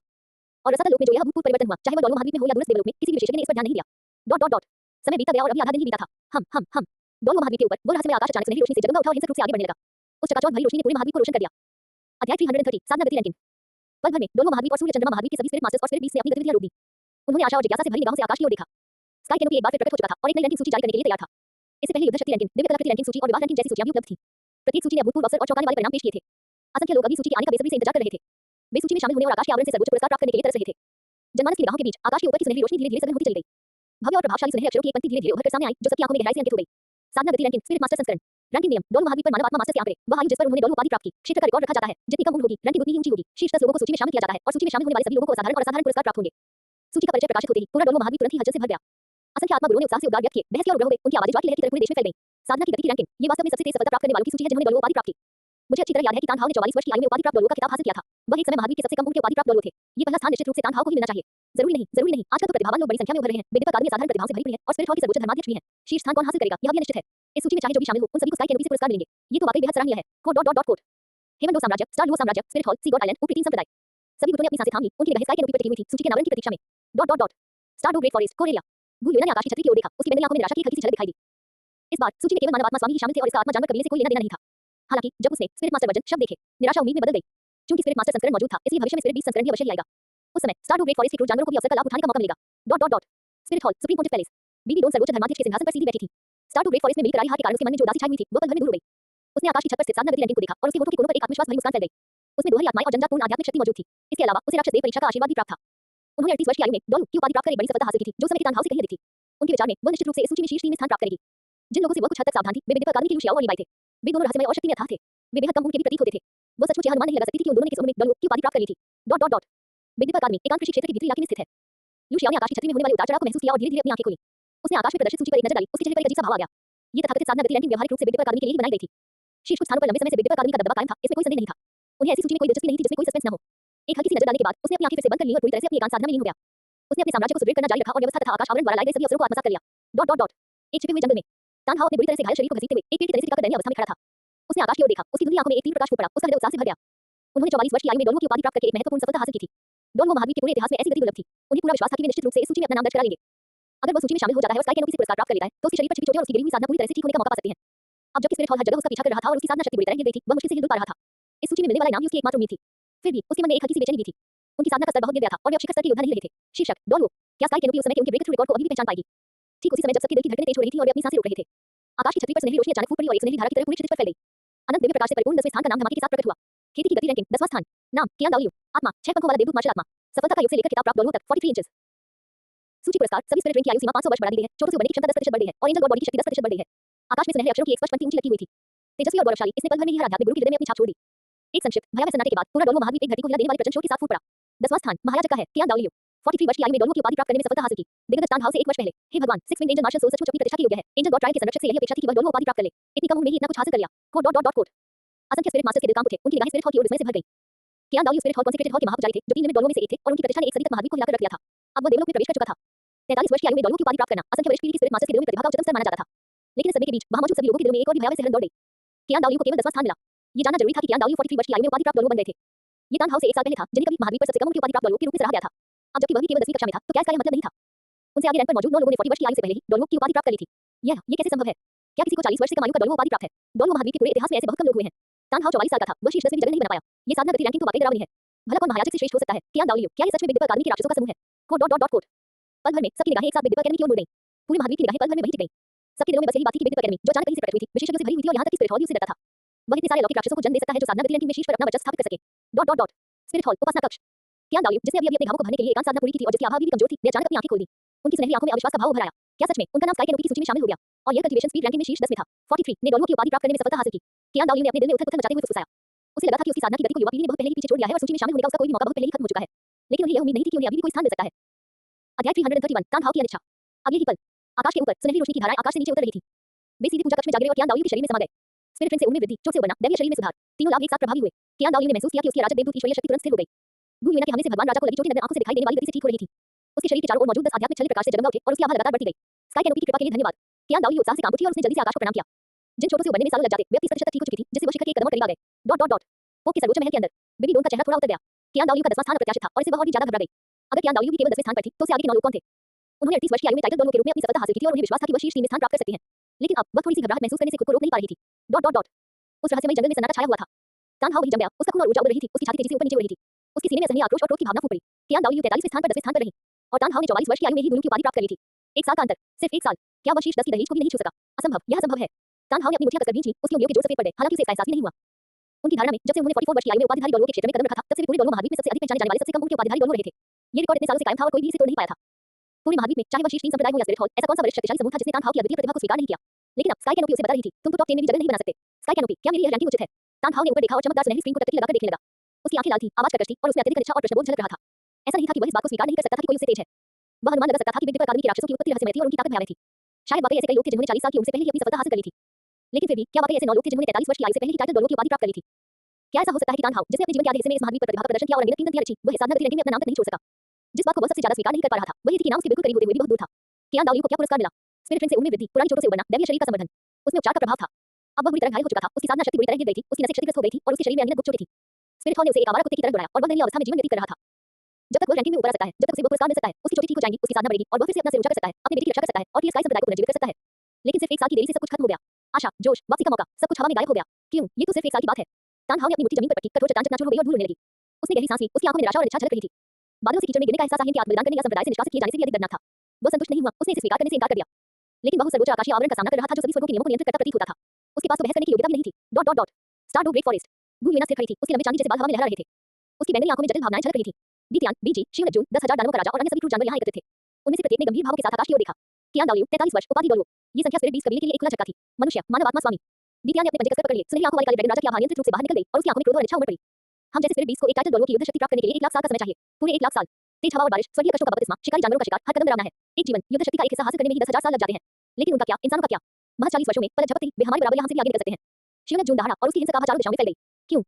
अगर उस समय देवलोक के उन पाखंडियों ने हमारे आत्मा पशु वंश का दमन न किया होता, अगर ड्रैगन देवता 2 भागों में न बटा होता, अगर मनुष्य गुप्त रूप से देवलोक द्वारा पक्षपाती न होते, यह महाद्वीप हम जैसे आत्मा राक्षसों की दुनिया होनी चाहिए थी। बीजी ने धीरे से आह भरी, उसकी आंखों में बेबसी झलक रही थी। स्वर्ग अन्यायपूर्ण है, मनुष्य की साधना गति आध्यात्मिक प्राणियों से कहीं अधिक है और वैसा स्वर्ग विरोधी अस्तित्व है। अवसर आकाश की छत्रछाया के समान है, जो उन्हें लगातार मजबूत बनाता रहता है। भविष्य में हमारे स्पिरिट बीस्ट कबीले की स्थिति और भी कठिन होती जाएगी। गूंज चुप थी, उसका दिल ठंडा पड़ गया था। वह सिल्वर ड्रैगन किंग थी, जो आध्यात्मिक प्राणियों की सहशासक थी। लेकिन जैसे जैसे वह इंसानों को समझने लगी, वैसे वैसे उसकी बातें और स्पष्ट होती गईं। इस नस्ल की क्षमता भयावह थी और उनके उदय की गति डरावनी थी। कियान दाओ केवल 10वें स्थान पर थी। उससे आगे 9 और इंसान थे जो उससे भी तेज थे। इसका अर्थ यह था कि मनुष्यों की इस पीढ़ी ने पहले ही ऐसे महाशक्तिशाली व्यक्तियों का एक समूह तैयार कर लिया था जो युग को पलटने में सक्षम थे। बिग डिपर अकादमी, स्काई कैनोपी। गूंज ने गहरी निगाहों से फुसफुसाते हुए कहा। उसे हल्का सा आभास था कि साधना की गति की यह रैंकिंग तो बस शुरुआत है। असली तूफान तो अभी आना बाकी था। Dot dot dot. 7 treasure Blaze style school. निन फ्रेंची का चेहरा थोड़ा गंभीर था। उनके बगल में स्वॉर्ड डोल चेंशन और बोन डोल गुरु उनके चेहरे पर भी जटिल भाव थे। कियान दाओ 43 साल का होकर भी केवल 10वें स्थान पर रहा। निन फ्रेंची ने धीमी आवाज में बात की, उनके स्वर में अविश्वास झलक रहा था। हम सभी तक यही सोचते थे कि 44 वर्ष की आयु में तांग हाउ की उम्र ही सीमा थी और कियान दाओ का उससे ऊपर होना तो पहले से ही एक किंवदंती थी। लेकिन अब जब हम इसे देख रहे हैं तो हम सभी ने इस पीढ़ी के दिग्गजों को कम करके आंका था। चेंशन ने एक लंबी आह भरते हुए धीरे से अपना सिर हिलाया। इस बुजुर्ग व्यक्ति ने 50 वर्ष की आयु में ही डोलू की उपाधि प्राप्त की, जिस पर मुझे जीवन भर गर्व रहा है। मैंने सोचा कि शायद मैं इस कल्टीवेशन स्पीड रैंकिंग में सबसे निचले स्थान के लिए मुकाबला कर सकता हूं। अब तो ऐसा लगता है कि ऐसे उस बूढ़े आदमी की कोई कल्पना थी। कियान दाओ जैसी हस्ती भी केवल 10वें स्थान पर ही आ सकती है, हम शायद शीर्ष 20 में भी प्रवेश नहीं कर पाएंगे। गुरु ने भी कड़वी मुस्कान दी। लोगों की तुलना करना, इससे गुस्सा आता है, हमारी पीढ़ी पहले से ही बूढ़ी हो चुकी है। ये कहने की जरूरत नहीं है कि आगामी रैंकिंग में बिग डिपर अकादमी के लोगों का ही दबदबा रहेगा। महाद्वीप का स्वरूप वास्तव में बदलने वाला है। तीनों ने एक दूसरे की ओर देखा और एक दूसरे की आंखों में निराशा की झलक देखी। वे दुनिया की शीर्ष शक्तियां थीं, प्रसिद्ध और विख्यात, लेकिन उन लोगों की अविश्वसनीय गति के सामने वे बहुत फीके प्रतीत हुए। अध्याय 332 बिग डिपर अकादमी रैंकिंग में प्रवेश करती है। ठीक उसी समय जब सबकी भावनाएं उफान पर थी और उनके मन बेचैन थे, आकाश में छाई छतरी एक बार फिर जोरदार गर्जना से गूंज उठी। सुनहरी रोशनी ज्वार की तरह उमड़ पड़ी, जो बेहद चकाचौंध भरी थी। 9वें स्थान की जानकारी पूरे महाद्वीप में अनगिनत निगाहों के सामने धमाकेदार तरीके से प्रकट की गई। खेती की गति रैंकिंग 9वां स्थान। नाम बीबी डोन। आत्मा मृत्यु मकड़ी सम्राट, आत्मा भक्षक मकड़ी सम्राट, जुड़वा आत्माएं। डोन की उपाधि प्राप्त करने की उम्र 38 वर्ष। रैंकिंग पुरस्कार, राक्षस देव परीक्षण की प्रगति में 3% की वृद्धि, सभी स्पिरिट ट्रेन की आयु में 800 वर्ष की वृद्धि, दिव्य शक्ति पुनर्प्राप्ति गति में 10% की वृद्धि। बूम। पूरे डोलवो महाद्वीप में एक और जोरदार बिजली कड़की। महामहिम पोप, मैं स्पिरिट हॉल की सर्वोच्च पोप बीबी डोन हूं। 38 साल की, वो तो कियान दाओ से भी 5 साल तेज है। कहा जाता है कि सर्वोच्च धर्माध्यक्ष बीबी डोन के पास अद्वितीय प्रतिभा है, लेकिन मैंने कभी उम्मीद नहीं की थी कि यह इतनी भयानक होगी। Code dot dot dot code. असंख्य स्पिरिट मास्टर्स हौसले लगे, उनके दिमाग हिल गए। लेकिन इस बार ये सदमा ज्यादा देर तक नहीं टिका। आखिरकार बीबी डोन की ताकत, रहस्य और अथाह स्वभाव लंबे समय से लोगों के दिलों में गहराई से बसा हुआ था। जुड़वा आत्माएं, स्पिरिट हॉल के सर्वोच्च धर्माध्यक्ष, वह जिसने पूरे महाद्वीप को तब तक दबाए रखा जब तक कि वह सांस नहीं ले सका। इतनी कम उम्र में टाइटल डोलो की उपाधि प्राप्त करना एक असाधारण उपलब्धि है। ये तो बिल्कुल स्वाभाविक लग रहा था। बात सिर्फ इतनी थी कि जब उन्होंने उस समय सफलता हासिल की तो वह चुपचाप की गई थी। पर्दे के पीछे छिपा हुआ, बाहरी दुनिया के सामने कभी प्रचारित नहीं किया गया। अगर स्काई कैनोपी द्वारा इसका खुलासा न किया गया होता तो दुनिया को अभी पता न चलता कि स्पिरिट हॉल में वास्तव में 1000 साल में एक बार आने वाला ऐसा विलक्षण प्रतिभावान व्यक्ति रहता था। महामहिम पोप के भीतर कई रहस्य छिपे हैं जो वास्तव में भयावह हैं। मैं अभी भी यही अनुमान लगा रहा था कि कियान दाओ से तेज कौन हो सकता है। मुझे उम्मीद नहीं थी कि वास्तव में ये बीबी डोन होगी। पूरे महाद्वीप में प्रशंसा की आवाजें गूंज उठी। लेकिन स्पिरिट हॉल के भीतर सुप्रीम पोंटिफ पैलेस के अंदर बीबी डोन के चेहरे पर खुशी का कोई निशान नहीं था। इसके विपरीत उसका चेहरा पीला पड़ गया था और उसकी आंखें अत्यंत निर्मल थीं। उसका दिल बुरी तरह बैठ गया। 9वां, असल में सिर्फ 9वां, रैंकिंग घोषित होने से पहले। हालांकि उसे कुछ अंदाजा था, फिर भी उसे पूरा भरोसा था। जुड़वा आत्माएं, सहज आध्यात्मिक शक्ति, राक्षस देव की परीक्षा का आशीर्वाद, उसकी स्वयं की सहनशीलता और कठोर साधना। 38 वर्ष की उम्र में टाइटल डोलो का खिताब हासिल करने के बाद उन्हें विश्वास था कि वह शीर्ष 3 में स्थान पाने के लिए पर्याप्त सक्षम है। जब कियान दाओ 10वें स्थान पर आई तो उसका दिल पहले ही एक धड़कन चूक गया था। एक बुरी आशंका उत्पन्न हुई। उसे डर था कि वह शीर्ष 5 में भी जगह नहीं बना पाएगी। लेकिन उसने कभी इसकी उम्मीद नहीं की थी। वास्तविकता उसकी अपेक्षा से भी कहीं अधिक क्रूर थी। 9वां स्थान, वह शीर्ष 8 में भी जगह नहीं बना पाई थी। बिग डिपर अकेडमी, एक बार फिर बिग डिपर अकेडमी। बीबी डोन ने अपने राजदन को कसकर पकड़ लिया, उसकी उंगलियों की जोर सफेद पड़ गई, उसका दिल उथल-पुथल से भरा हुआ था। आखिर वे किस तरह के राक्षस हैं? वह 2 आत्माओं की धारक थी। वह राक्षस देवता द्वारा चुनी गई उत्तराधिकारी थी। वह सैकड़ों वर्षों तक पूरे डोलवो महाद्वीप की शीर्ष प्रतिभाओं में से एक थी। उसने 38 साल की उम्र में टाइटल डोलो में जगह बनाने के लिए अपना सब कुछ झोंक दिया था। और फिर भी इस रैंकिंग में वह शीर्ष 8 में भी जगह नहीं बना पाई। उसके आगे चल रहे 8 लोग कितने खौफनाक होंगे। क्या ऐसा हो सकता है कि उन सभी ने 35, 30 या उससे भी कम उम्र में टाइटल डोलो में सफलता हासिल की हो? यहाँ केवल प्रतिभावान होने की बात नहीं रह गई थी। ये तो स्वर्ग के नियमों को चुनौती देने वाला था। ये लोग कहां से आते हैं? अभूतपूर्व आत्मा, अभूतपूर्व चाल, वर्तमान युग को कुचलने वाली युद्ध शक्ति और इतनी भयावह साधना गति की यह सामान्य धारणा को उलट देती है। बिग डिपर अकेडमी, आप कितना बड़ा रहस्य छिपा रहे हैं? बीबी डोन ने गहरी सांस ली और अपने दिल में उठ रही उथल-पुथल को जबरदस्ती दबाया। एक तीव्र संकट की भावना ने उसके दिल को एक विषैली सांप की तरह जकड़ लिया। आकाश की छतरी प्रकट होने से पहले उसे लगा कि स्पिरिट हॉल के शासक होने के नाते राक्षस देव परीक्षा प्राप्त करने के कारण महाद्वीप को एकजुट करना बस कुछ ही समय की बात है। लेकिन स्काई कैनोपी के प्रकट होने के साथ ही बिग डिपर अकादमी जो अचानक कहीं से प्रकट हुई थी, ने बार-बार उसकी धारणा को उलट दिया था। उसके नीचे गुलदाउदी डोल युगवान और भूत पवित्र भूमि नहीं है। दोनों ने अपने सिर नीचे कर लिए, सांस लेने की भी हिम्मत नहीं कर रहे थे। ठंडे पसीने से उनका शरीर भीग गया था। वे दोनों पहले निजी तौर पर इस बारे में चर्चा कर रहे थे। महामहिम पोप की प्रतिभा के साथ वह निश्चित रूप से शीर्ष 3 में स्थान प्राप्त करेगी और यहाँ तक कि प्रथम स्थान के लिए प्रतिस्पर्धा करना भी उनके लिए कोई समस्या नहीं होगी। नतीजा ये हुआ कि वास्तविकता ने उन्हें करारा तमाचा मारा। 9वां, वे शीर्ष 5 की सीमा तक भी नहीं पहुंच पाए। उन दोनों के मन में केवल एक ही विचार था। बिग डिपर अकेडमी के वे लोग किस तरह के राक्षस हैं? संपूर्ण स्पिरिट हॉल में सन्नाटा पसरा हुआ था। वातावरण बेहद दमनकारी था। स्काई कैनोपी ने किसी को भी सांस लेने का ज्यादा समय नहीं दिया। Boom boom boom. सुनहरी रोशनी एक बार फिर उमड़ पड़ी और मंथन करने लगी, मानो आकाश को दया हो और दिव्य प्रकाश बरस रहा हो। असंख्य लोगों के दिल बेतहाशा धड़क रहे थे। वे अपनी सांसें थामे हुए थे, उनकी निगाहें आकाश की छतरी पर टिकी हुई थी। 9वें स्थान पर बेबी डोन थी, जिनकी उम्र 38 वर्ष थी। तो 8वां कौन हो सकता है? क्या वाकई में, जैसा कि सभी को उम्मीद थी, ये बिग डिपर अकादमी का कोई व्यक्ति हो सकता है? जनता की निगाहों के सामने खेती की गति रैंकिंग 8वां स्थान। नाम दियाओ चान। संबद्धता बिग डिपर अकादमी। आत्मा स्वर्गीय तारा दिव्य कमल। डोलवो की उपाधि प्राप्त करने की उम्र 32 वर्ष। रैंकिंग पुरस्कार, आत्मा की शक्ति में 15% की वृद्धि, सभी स्पिरिट ट्रेन की आयु में 1200 वर्ष की वृद्धि, निष्क्रिय कौशल प्राप्त हुआ, आकर्षण विपरीत लिंग के स्पिरिट मास्टर्स पर दबाव 20% बढ़ाता है। जब आकाश के ऊपर दियाओ चान, ये 2 अक्षर, बिग डिपर अकादमी, ये 4 अक्षर और 32 संख्या एक साथ दिखाई दिए। पूरा डोलवो महाद्वीप पूरी तरह से उबल रहा था। दियाओ चान, ये परी है, अद्वितीय सौंदर्य रैंकिंग में दियाओ चान। बिग डिपर अकेडमी, ये सचमुच बिग डिपर अकेडमी का ही कोई व्यक्ति है। 32 साल की, महामहिम पोप से 6 साल तेज। ये मैं तो सुंदर पड़ चुका हूं। क्या बिग डिपर अकेडमी से कोई सामान्य लोग भी निकल रहे हैं? Code dot dot dot code. Heaven डो सिटी, स्टार डुओ सिटी, विभिन्न संप्रदाय, विभिन्न अकादमियां, पर्वतीय गांव। आकाश की छतरी को देखने वाले सभी आत्मा स्वामी स्तब्ध रह गए, उनके चेहरे सदमे से भर गए। लेकिन इस बार सदमे के बाद सभी ने आश्चर्यजनक रूप से इस वास्तविकता को बहुत जल्दी स्वीकार कर लिया। क्योंकि वह दियाओ चान थी, वह बिग डिपर अकेडमी से थी। सबके मन में एक निश्चित धारणा बहुत पहले ही बन चुकी थी। बिग डिपर अकादमी में कोई कमजोर नहीं है, जब कोई कमजोर निकलता है तो वह एक राक्षस होता है। पर दियाओ चान पहले से ही अद्वितीय सौंदर्य रैंकिंग में प्रथम स्थान पर थी, युगों के साथ एक नेतृत्व जोड़ी थी, शक्तिशाली थी और अद्वितीय आभा से युक्त थी। क्या ये स्वाभाविक नहीं है कि उसकी साधना की गति तेज हो? अगर कोई और 32 साल की उम्र में टाइटल डॉलर की उपाधि प्राप्त करता तो मैं इतना हैरान हो जाता कि 3 दिन और 3 रात सो नहीं पाता। लेकिन फिर भी दियाओ चांद, मैं बस इतना ही कह सकता हूँ, ये तो स्वाभाविक ही है। बिग दीपक अकादमी किस तरह की ईश्वरीय जगह है, एक से बढ़कर एक डरावनी। पिछली युद्ध शक्ति रैंकिंग, विवाह रैंकिंग और दिव्य कलाकृति रैंकिंग में बिग दीपक अकादमी का दबदबा था। अब ऐसा लगता है कि साधना गति रैंकिंग में भी उनका ही दबदबा रहेगा। Quote dot dot dot quote. प्रशंसा, ईर्ष्या और विस्मय की अभिव्यक्तियां एक के बाद एक उठती रहीं। स्पिरिट हॉल, दियाओ चांद का नाम और रूप देखकर बेबी डोन का चेहरा और भी बदसूरत हो गया। 32 वर्ष की आयु, उससे पूरे 6 साल पहले बिग दीपक अकेडमी से सूची में शामिल होने वाली पहली व्यक्ति ने उसे सीधा झटका दिया था। इससे उसका यह विश्वास और भी पुख्ता हो गया कि आगे खड़े सातों लोग बिग दीपक अकादमी के राक्षस ही होंगे। कुछ अज्ञात संख्या लोगों का समूह। बेबी डोन ने अपने आप से फुसफुसाते हुए कहा, उसकी आवाज ठंडी थी, उसकी आंखों में सतर्कता और गंभीरता भरी हुई थी। Dot dot dot. Seven Treasure Blaze style School. निक फैंटेसी ने धीरे से अपना तय करने वाला पंखा हिलाया और एक व्यंग्यात्मक मुस्कान दी। बिल्कुल सही, बिग दीपक अकादमी दिखने लगी है। चेन ने आह भरी। 32 वर्ष की आयु, इस उम्र में भी मैं आध्यात्मिक मार्ग पर भटक रहा था। दुनिया में हमेशा कोई न कोई आपसे बेहतर होता है और स्वर्ग से परे भी स्वर्ग होता है, यह मुझे धोखा नहीं दे सकता। गुरोन हंसते हुए बोली, बस इसकी आदत डालो, मुझे लगता है कि आगे चलकर सभी नाम बिग दीपक अकादमी के ही होंगे। तीनों ने एक दूसरे की ओर देखा और एक दूसरे की आंखों में बेबसी देखी। बिग दीपक अकादमी की इस पीढ़ी की चमक के सामर्थ्य में पूरे महाद्वीप के सभी आध्यात्मिक गुरुओं की चमक फीकी पड़ती प्रतीत हुई। अध्याय 333 निष्क्रिय कौशल मोहक। स्टारडो ग्रेट फॉरेस्ट। गुलवेना की आंखों में आश्चर्य की एक झलक दिखाई दी। बिग दीपक अकेडमी, एक और, एक 32 वर्षीय उपाधिधारी डोलू जो मानव इतिहास में सबसे तेज धावक से भी तेज है। लुशियाओ के अधीनस्थ वास्तव में छिपी प्रतिभाओं से भरे हुए हैं। दीतिया ने गहरी आवाज में कहा, मेरे प्रभु, ये बिग दीपक अकादमी दिन ब दिन भयावह होती जा रही है। अगर वे स्पिरिट हॉल के साथ मिल गए तो मेरा सोल बीस्ट प्लान। वे ऐसा नहीं करेंगे। गुलवेना ने उदासीनता से जवाब दिया, उसकी आवाज दृढ़ थी, लुशियाओ और बेबी डोन कभी सहयोग नहीं कर पाएंगे। बस चुपचाप इंतजार करो, एक छिपे हुए जंगल में। दियाओ चांद को 32 वर्ष की उम्र में टाइटल डॉलर में सफलता हासिल करते देख तानहाओ पूरी तरह से स्तब्ध रह गया। 32 वर्ष की आयु, उससे पूरे 12 साल पहले ये खाई एक विशाल खाई जितनी चौड़ी थी। रैंकिंग की निष्पक्षता को लेकर मन में बचा हुआ थोड़ा सा संदेह भी इस क्षण पूरी तरह से चकनाचूर हो गया। आखिरकार उसे समझ आ गया, अन्याय स्काई कैनोपी की वजह से नहीं था। ऐसा नहीं था कि वो पर्याप्त रूप से उत्कृष्ट नहीं थे। बात ये थी कि इस युग ने ऐसे राक्षसों का एक समूह पैदा कर दिया था जो इस युग से संबंधित नहीं थे। वह अन्यायपूर्ण तरीके से नहीं हारा, वह बस गलत युग में पैदा हुआ था। तानहाओ ने धीरे-धीरे अपनी कसकर बंद मुट्ठियों को खोल दिया। उसने अपना सिर नीचे झुकाया और अपने हाथों को देखा जो कठोर त्वचा और खून से सने हुए थे। अंतहीन थकावट और हानि से भरी एक लंबी आह हवा में विलीन हो गई। भूल जाओ, अंततः ऐसा होना ही नहीं था। बिग दीपक अकादमी के अंदर आकाश की छतरी से गिरती सुनहरी रोशनी अभी तक क्षीण नहीं हुई थी। दियाओ चांद कोमल, भव्य दिव्य प्रकाश की एक परत से घिरी हुई थी। उसका चेहरा, जो पहले से ही शहरों को तबाह करने के लिए काफी खूबसूरत था, पति शक्ति के आशीर्वाद से पवित्रता और भव्यता का स्पर्श प्राप्त कर गया। उसने धीरे से अपनी आंखें ऊपर उठाई, उसकी निगाहों में एक हल्की सी मुस्कान झलक रही थी, जो कोमल और भावपूर्ण थी। फिर भी इसमें एक सूक्ष्म अलगाव का भाव झलकता है। सूची में नाम आ गया, इसकी उम्मीद तो थी ही। दियाओ चांद ने धीरे से फुसफुसाया। जैसे ही उसकी आवाज धीमी हुई, भन भन भन भन भन भन, एक अदृश्य और अगुच्छ दबाव जो सीधे दिल में उतर रहा था, चुपचाप उसके शरीर से फैल रहा था। इस दबाव का महिला स्पिरिट मास्टर्स पर कोई प्रभाव नहीं पड़ा। दुबुयान, ये लिंगिंग, निंगोन ब्रांड और अन्य लोगों को केवल यही महसूस हुआ कि हवा ताजगी से भरी है और उनका मन शांत है। लेकिन पास में मौजूद आओ यिन, सिकुन जेन और लीवाई जैसे पुरुष स्पिरिट मास्टर्स के लिए ये भावना पूरी तरह से अलग थी। आओ यिन के चेहरे के भाव में थोड़ा बदलाव आया, उसका शरीर सहज रूप से कांपने लगा। उसे अपने ऊपर एक अकथनीय दमनकारी शक्ति का आरोहण महसूस हुआ, जिससे उसकी सांसें लड़खड़ाने लगीं। वह फिलहाल स्पिरिट सिंक में ही था। रैंक, इस दबाव के चलते उन्हें एक स्पष्ट बंधन का अनुभव हुआ। सिकुन जेन और लीवाई ने उदासीनता से एक नजर डाली और फिर अपनी निगाहें हटा लीं। उनके चेहरे शांत और भावहीन थे। दोनों पहले ही लिमिट डॉलरों में प्रवेश कर चुके थे। कार्यक्षेत्र, उनकी आध्यात्मिक शक्ति एक शाश्वत पवित्र पर्वत की तरह स्थिर थी और उनकी इच्छाशक्ति अटूट थी। इस तरह का दबाव उनके चेहरों पर हवा के झोंके जैसा था, बिल्कुल महत्वहीन। लेकिन दोनों के मन में ये बात बिल्कुल स्पष्ट थी। लीवाई ने शराब का एक घूंट लिया और धीमी आवाज में आह भरी, आकर्षक निष्क्रिय स्वभाव वाली समान श्रेणी में पुरुष उसके सामने स्वाभाविक रूप से 30% कमजोर पड़ जाते हैं। भविष्य में यदि कोई सीधा टकराव होता है तो जब तक प्रतिद्वंदी पुरुष है, दियाओ चांद स्वाभाविक रूप से अजय होगी। सिकुन जेन ने हल्की से सिर हिलाया, उनकी आवाज स्थिर थी, ये तकनीक आक्रमण के लिए नहीं है, बल्कि ये स्वयं के लिए उत्कृष्ट है। एक ही दायरे में कोई भी उसका फायदा नहीं उठा सकता। दियाओ चांद ने उनकी बातें सुनी, उसके होठों पर मुस्कान और भी नरम हो गई और उसने मन ही मन से हिलाया। ये स्काई कैनोपी काफी विचारशील है, मेरी उपस्थिति आसानी से मुसीबत को न्योता देती है, जिससे अंतहीन जटिलताएं पैदा होती हैं। अब इस मोहक निष्क्रियता के साथ साधारण पुरुष आसानी से मेरे पास आने की हिम्मत नहीं करेंगे, जिससे मैं अनगिनत अनावश्यक उलझनों से बच जाऊंगी। उसके मन की एक हल्की सी हलचल से वह हल्का दबाव धीरे-धीरे कम हो गया। लेकिन दिव्य आत्मा में गहराई तक प्रवेश करने वाला आकर्षण और दमनकारी बल पहले ही उसकी आभा में स्थायी रूप से अंकित हो चुका था। संपूर्ण दुर्लभ महाद्वीप, असंख्य पुरुष स्पिरिट मास्टर, विशेष रूप से टाइटल डॉलर स्तर के शक्तिशाली योद्धा। दियाओ चांद की नई निष्क्रिय क्षमता को देखने के बाद उन सभी के चेहरे के भाव बेहद सूक्ष्म हो गए। वह पहले से ही एक उपाधि प्राप्त डॉलर थी और अब पुरुष स्पिरिट मास्टर के खिलाफ अतिरिक्त 20% दबाव वृद्धि के साथ अब से उसी दायरे के भीतर इस दुनिया में कितने पुरुष दियाओ चांद के विरुद्ध कोई लाभ प्राप्त कर सकते हैं। एक क्षण के लिए महाद्वीप के सभी शक्तिशाली पुरुषों के दिमाग में केवल एक ही विचार रह गया था, भविष्य में दियाओ चांद को आसानी से अपना दुश्मन बना लेना। आकाश में सुनहरी रोशनी एक पल के लिए भी नहीं रुकी। महाद्वीप पर मौजूद सभी आध्यात्मिक गुरुओं की लगभग सुनकर देने वाली प्रत्याशा और सदमे के बीच बूम बूम बूम, आकाश का आवरण एक बार फिर हिंसक रूप से घूम गया और चकाचौंध भरी सुनहरी रोशनी सीधे 9 आकाशों की ओर फैल गई। कल्टीवेशन स्पीड रैंकिंग में 7वां स्थान धमाकेदार तरीके से घोषित किया गया। खेती की गति रैंकिंग 7वां स्थान। नाम जून जो। संबद्धता बिग दीपक अकादमी। आत्मा उत्तरी सागर का कुल। सफलता का योग से लेकर डॉलरों की उपाधि तक 28। रैंकिंग पुरस्कार अंतरिक्ष समय नियम के ज्ञानोदय का एक अवसर, सभी स्पिरिट की आयु 2000 वर्ष बढ़ जाती है, ड्रीम रियल की क्षमता 10% बढ़ जाती है। जब स्काई कैनोपी पर 28 साल ये तीन शब्द दिखाई दिए, डॉलरो महाद्वीप एक बार फिर सदमे के तूफान में डूब गया, लेकिन पल भर में ही सन्नाटा छा गया। सभी लोग पहले से ही सुन्न हो चुके थे। बिबी डोन 38 9वें स्थान पर, दियाओ चांद 32 8वें स्थान पर रही, जुआंग जू 28 वर्ष 7वें स्थान पर, हर एक पिछले वाले से छोटा, हर एक पिछले वाले से ज्यादा डरावना, और उनमें से दो एक ही जगह से आए थे बिग दीपक अकेडमी से। हेमन डो साम्राज्य, स्टार लुओ साम्राज्य, ऊपरी 3 संप्रदाय, विभिन्न प्रमुख संप्रदाय। रैंकिंग देखने वाले हर व्यक्ति ने केवल एक असहाय आह भरी। वे लंबे समय से अपने मन में इसकी उम्मीद लगाए बैठे थे, लेकिन जब उन्होंने वास्तव में ये आंकड़े देखे तब उनके दिल में अनियंत्रित लहरें उठ रही थी। 28 साल की उम्र में 30 भी नहीं हुई है और पहले से ही महाद्वीप पर आध्यात्मिक गुरुओं के शिखर पर हैं। शीर्षक डॉलरो, यह एक ऐसा मिथक था जिसकी कल्पना अतीत के इतिहास में करने की हिम्मत भी नहीं की जा सकती थी। बिग दीपक अकादमी, जुआंग जू सुनहरी रोशनी में नहाया हुआ था, उसके वस्त्र लहरा रहे थे, मानो वह संसार से परे का कोई अमर प्राणी हो। जैसे ही पद की शक्ति उसके शरीर में प्रवेश कर गई, उसकी आभा थोड़ी कांपती और उसने धीरे-धीरे अपनी आंखें बंद कर लीं। अगले ही पल धुंधली अलौकिक धुएं जैसी स्वप्नों की शक्ति की एक परत छा गई। धीरे-धीरे उसके शरीर से ऊर्जा प्रवाहित होती हुई चुपचाप सभी दिशाओं में फैलती चली गई। निंग रोनरान, दुबुयान और ये लिंगिंग जो उनके सबसे करीबी थे, इस धुन के हल्के से स्पर्श से ही हम तुरंत चकित हो गए।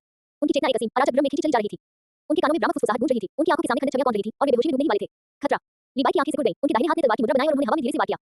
एक सघन और संयमित सियान रंग की तलवार ऊर्जा शून्य में तेजी से फैल गई। इसने तुरंत ऊर्जा का एक ठोस अवरोध खड़ा कर दिया, जिससे जुआंग जू की चारों ओर फैल रही स्वप्नों की शक्ति पूरी तरह से अलग-थलग पड़ गई। पास मत जाओ। लीवाई की आवाज शांत थी, लेकिन उसमें एक स्पष्ट चेतावनी छिपी थी। जुआंग जू पुरस्कारों को बचा रहा है, स्वप्नों और अंतरिक्ष समय के नियम को समझ रहा है। कोट, आपकी वर्तमान साधना के साथ एक बार जब आप इसमें गहराई से डूब जाते हैं, तो बहुत संभावना है कि आप कभी भी इस सपने से जाग नहीं पाएंगे। लड़कियां तुरंत वास्तविकता में लौट आईं, डर के मारे बार-बार पीछे हटती रहीं और बचे हुए डर से अपनी छाती पर हाथ फेरती रहीं। उस थोड़े समय की स्तब्धता भरे क्षण ने उन्हें बिग दीपक अकादमी के लोगों के आतंक का सही मायने में एहसास करा दिया था। मात्र इसने वाली ऊर्जा भी उन्हें आसानी से खतरे में डाल सकती है। हालांकि जुआंग जू पूरी तरह से ज्ञानोदय की गहरी अवस्था में प्रवेश कर चुके थे। स्वप्नों की शक्ति और अंतरिक्ष समय का नियम उसकी चेतना के सागर के भीतर आपस में जुड़ गए और टकरा गए। उन्होंने आकाश की छत्रछाया द्वारा प्रदान किए गए अंतरिक्ष समय नियम के ज्ञानोदय के अवसर का तुरंत लाभ उठाया। अध्याय 334 एक 25 वर्षीय उपाधिधारी डोलू। उत्तरी सागर का कुन आत्मा स्वाभाविक रूप से और घनिष्ठ रूप से अंतरिक्ष समय और सपनों से जुड़ी हुई थी। ये दोनों शक्तियां एक दूसरे की पूरक थी, जिससे आकाश और पृथ्वी के बीच एक अभूतपूर्व घटना तुरंत घटित हो गई। वह पाती मारकर बैठा था, उसके आसपास का समय स्थान थोड़ा विकृत प्रतीत हो रहा था, कभी स्थिर रहता था, कभी बहता रहता था। वह अतीत और भविष्य के बीच की खाई में स्थित प्रतीत होता था। एक तरफ खड़ी सिकोन जेन यह दृश्य देख रही थी और उसने धीरे से आग भरी।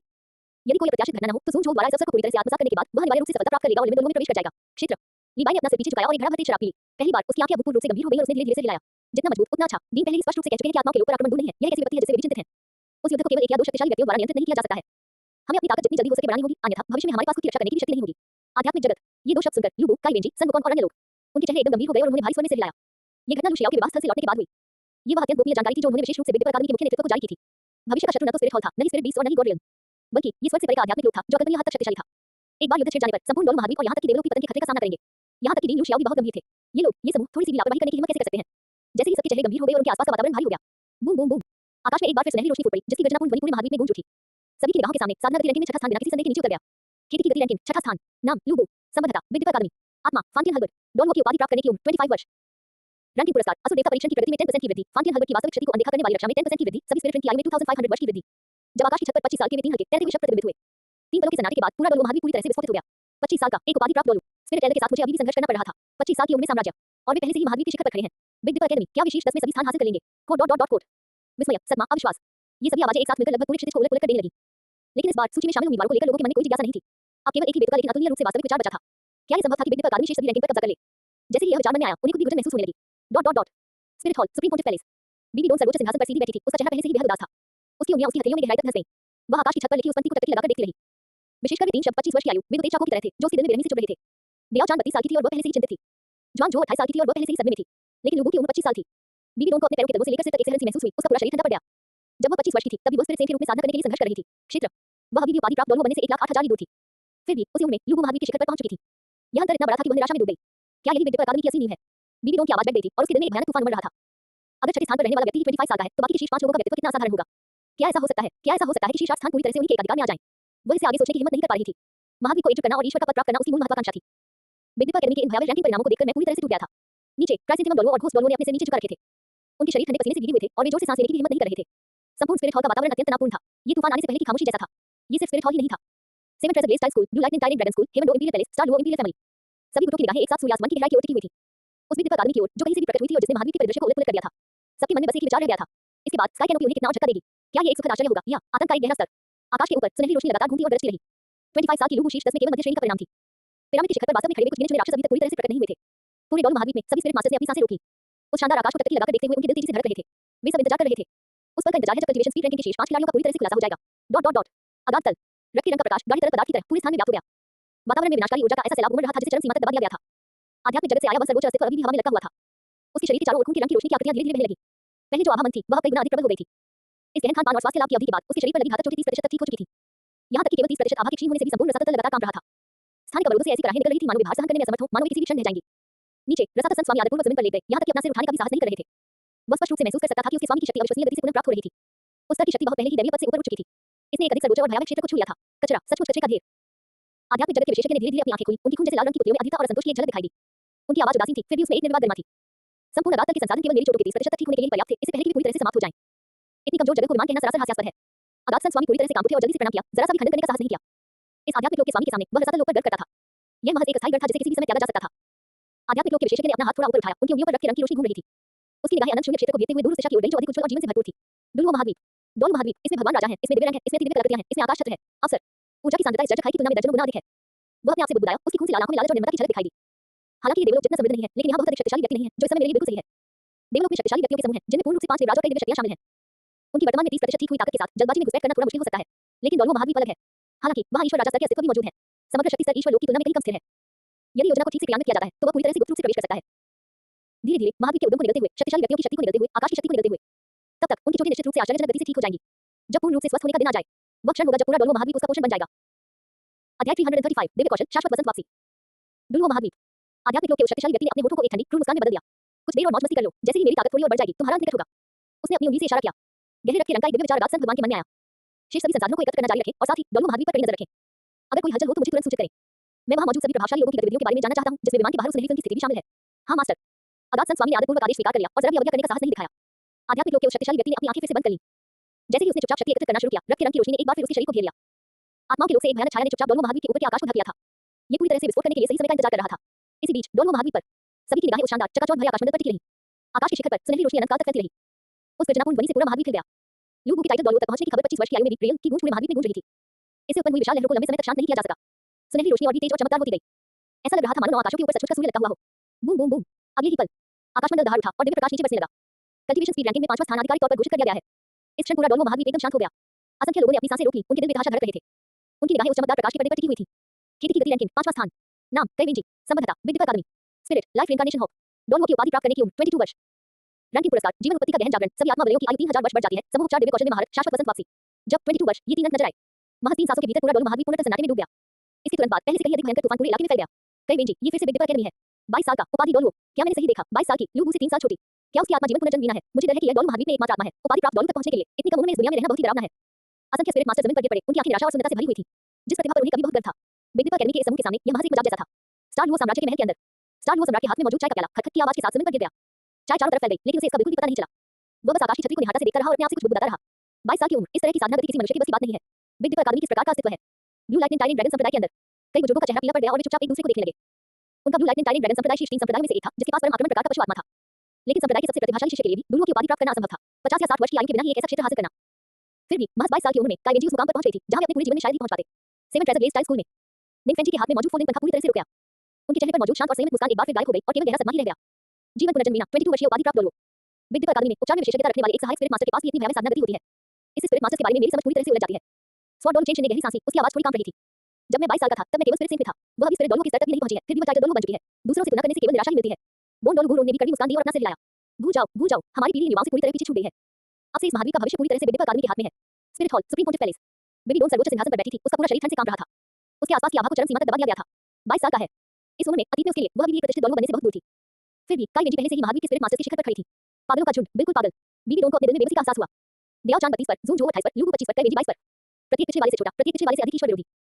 उसके और टियान दाओलियो को छोड़कर रैंकिंग में वर्तमान में दिखाई देने वाले सभी स्पिरिट मास्टर्स पर बिग दीपा अकादमी का एकाधिकार है। अब शीर्ष 5 में भी अधिकांश सीटें बिग दीपा अकादमी के पास थी। शीर्ष 4। बीबी डोन ने अपनी आंखें बंद कर ली क्योंकि उसके दिल में पहले से ही जवाब मौजूद था।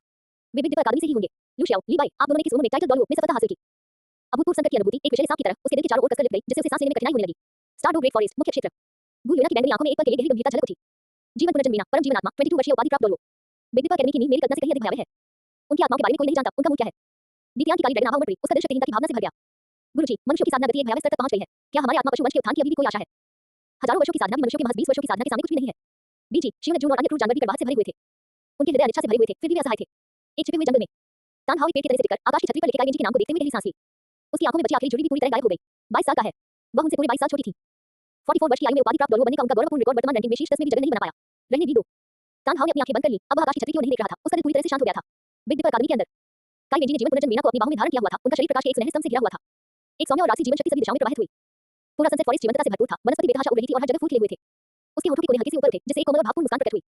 अपने शरीर के भीतर उमड़ती शक्ति और जागृत जीवन स्रोत को महसूस करते हुए उसका हृदय कृतज्ञता से भर गया। अध्याय 336 लुप्त होने की कगार पर। इस उपहार के लिए स्काई कैनोपी का बहुत बहुत धन्यवाद। दिव्य कौशल शाश्वत वसंत के उसके शरीर में वापस आने के साथ ही उसकी उपचार क्षमताएं सीधे कई स्तरों तक बढ़ गईं।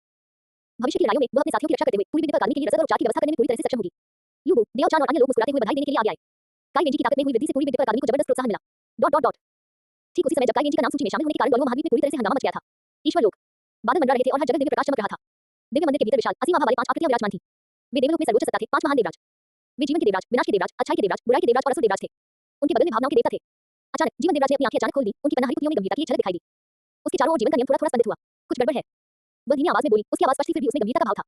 विमान लगाम तक का उद्गम स्थल भयंकर उथल-पुथल से गुजर रहा है। एक अत्यंत अपरिचित और विनाशकारी सर्वोच्च शक्ति रसातल मूल को निगल रही है और पूरा लोक तेजी से क्षय हो रहा है। ये सुनकर अन्य देवराजों ने अपनी निगाहें उसकी ओर घुमा ली। असुर देवराज की आंखें ठंडी पड़ गई, उनका शरीर हत्या के इरादे से भर गया, फिर भी उन्होंने अनादरपूर्वक अपना हाथ हिलाया। संभवतः वह दुष्ट रसातल स्वामी अभी भी हार मानने से इनकार कर रहा है और विमान को निगलने का प्रयास कर रहा है। उसके दायरे को घेरने के लिए उत्पत्ति, वह महज एक मसखरा है, उससे डरने की कोई बात नहीं है। चाहे वो छोटा सा किरदार कितनी भी कोशिश करे, वह कोई मुसीबत खड़ी नहीं कर सकता। उस पर ध्यान देने की कोई जरूरत नहीं है। विनाश के देवराज ने भी उदासीनता से सिर हिलाया। बिल्कुल सही, आगात तल तो बस एक दूरस्थ महत्वहीन तल है, यह कोई तरंगे उत्पन्न नहीं कर सकता, इसलिए हमारी ऊर्जा बर्बाद करने की कोई आवश्यकता नहीं है।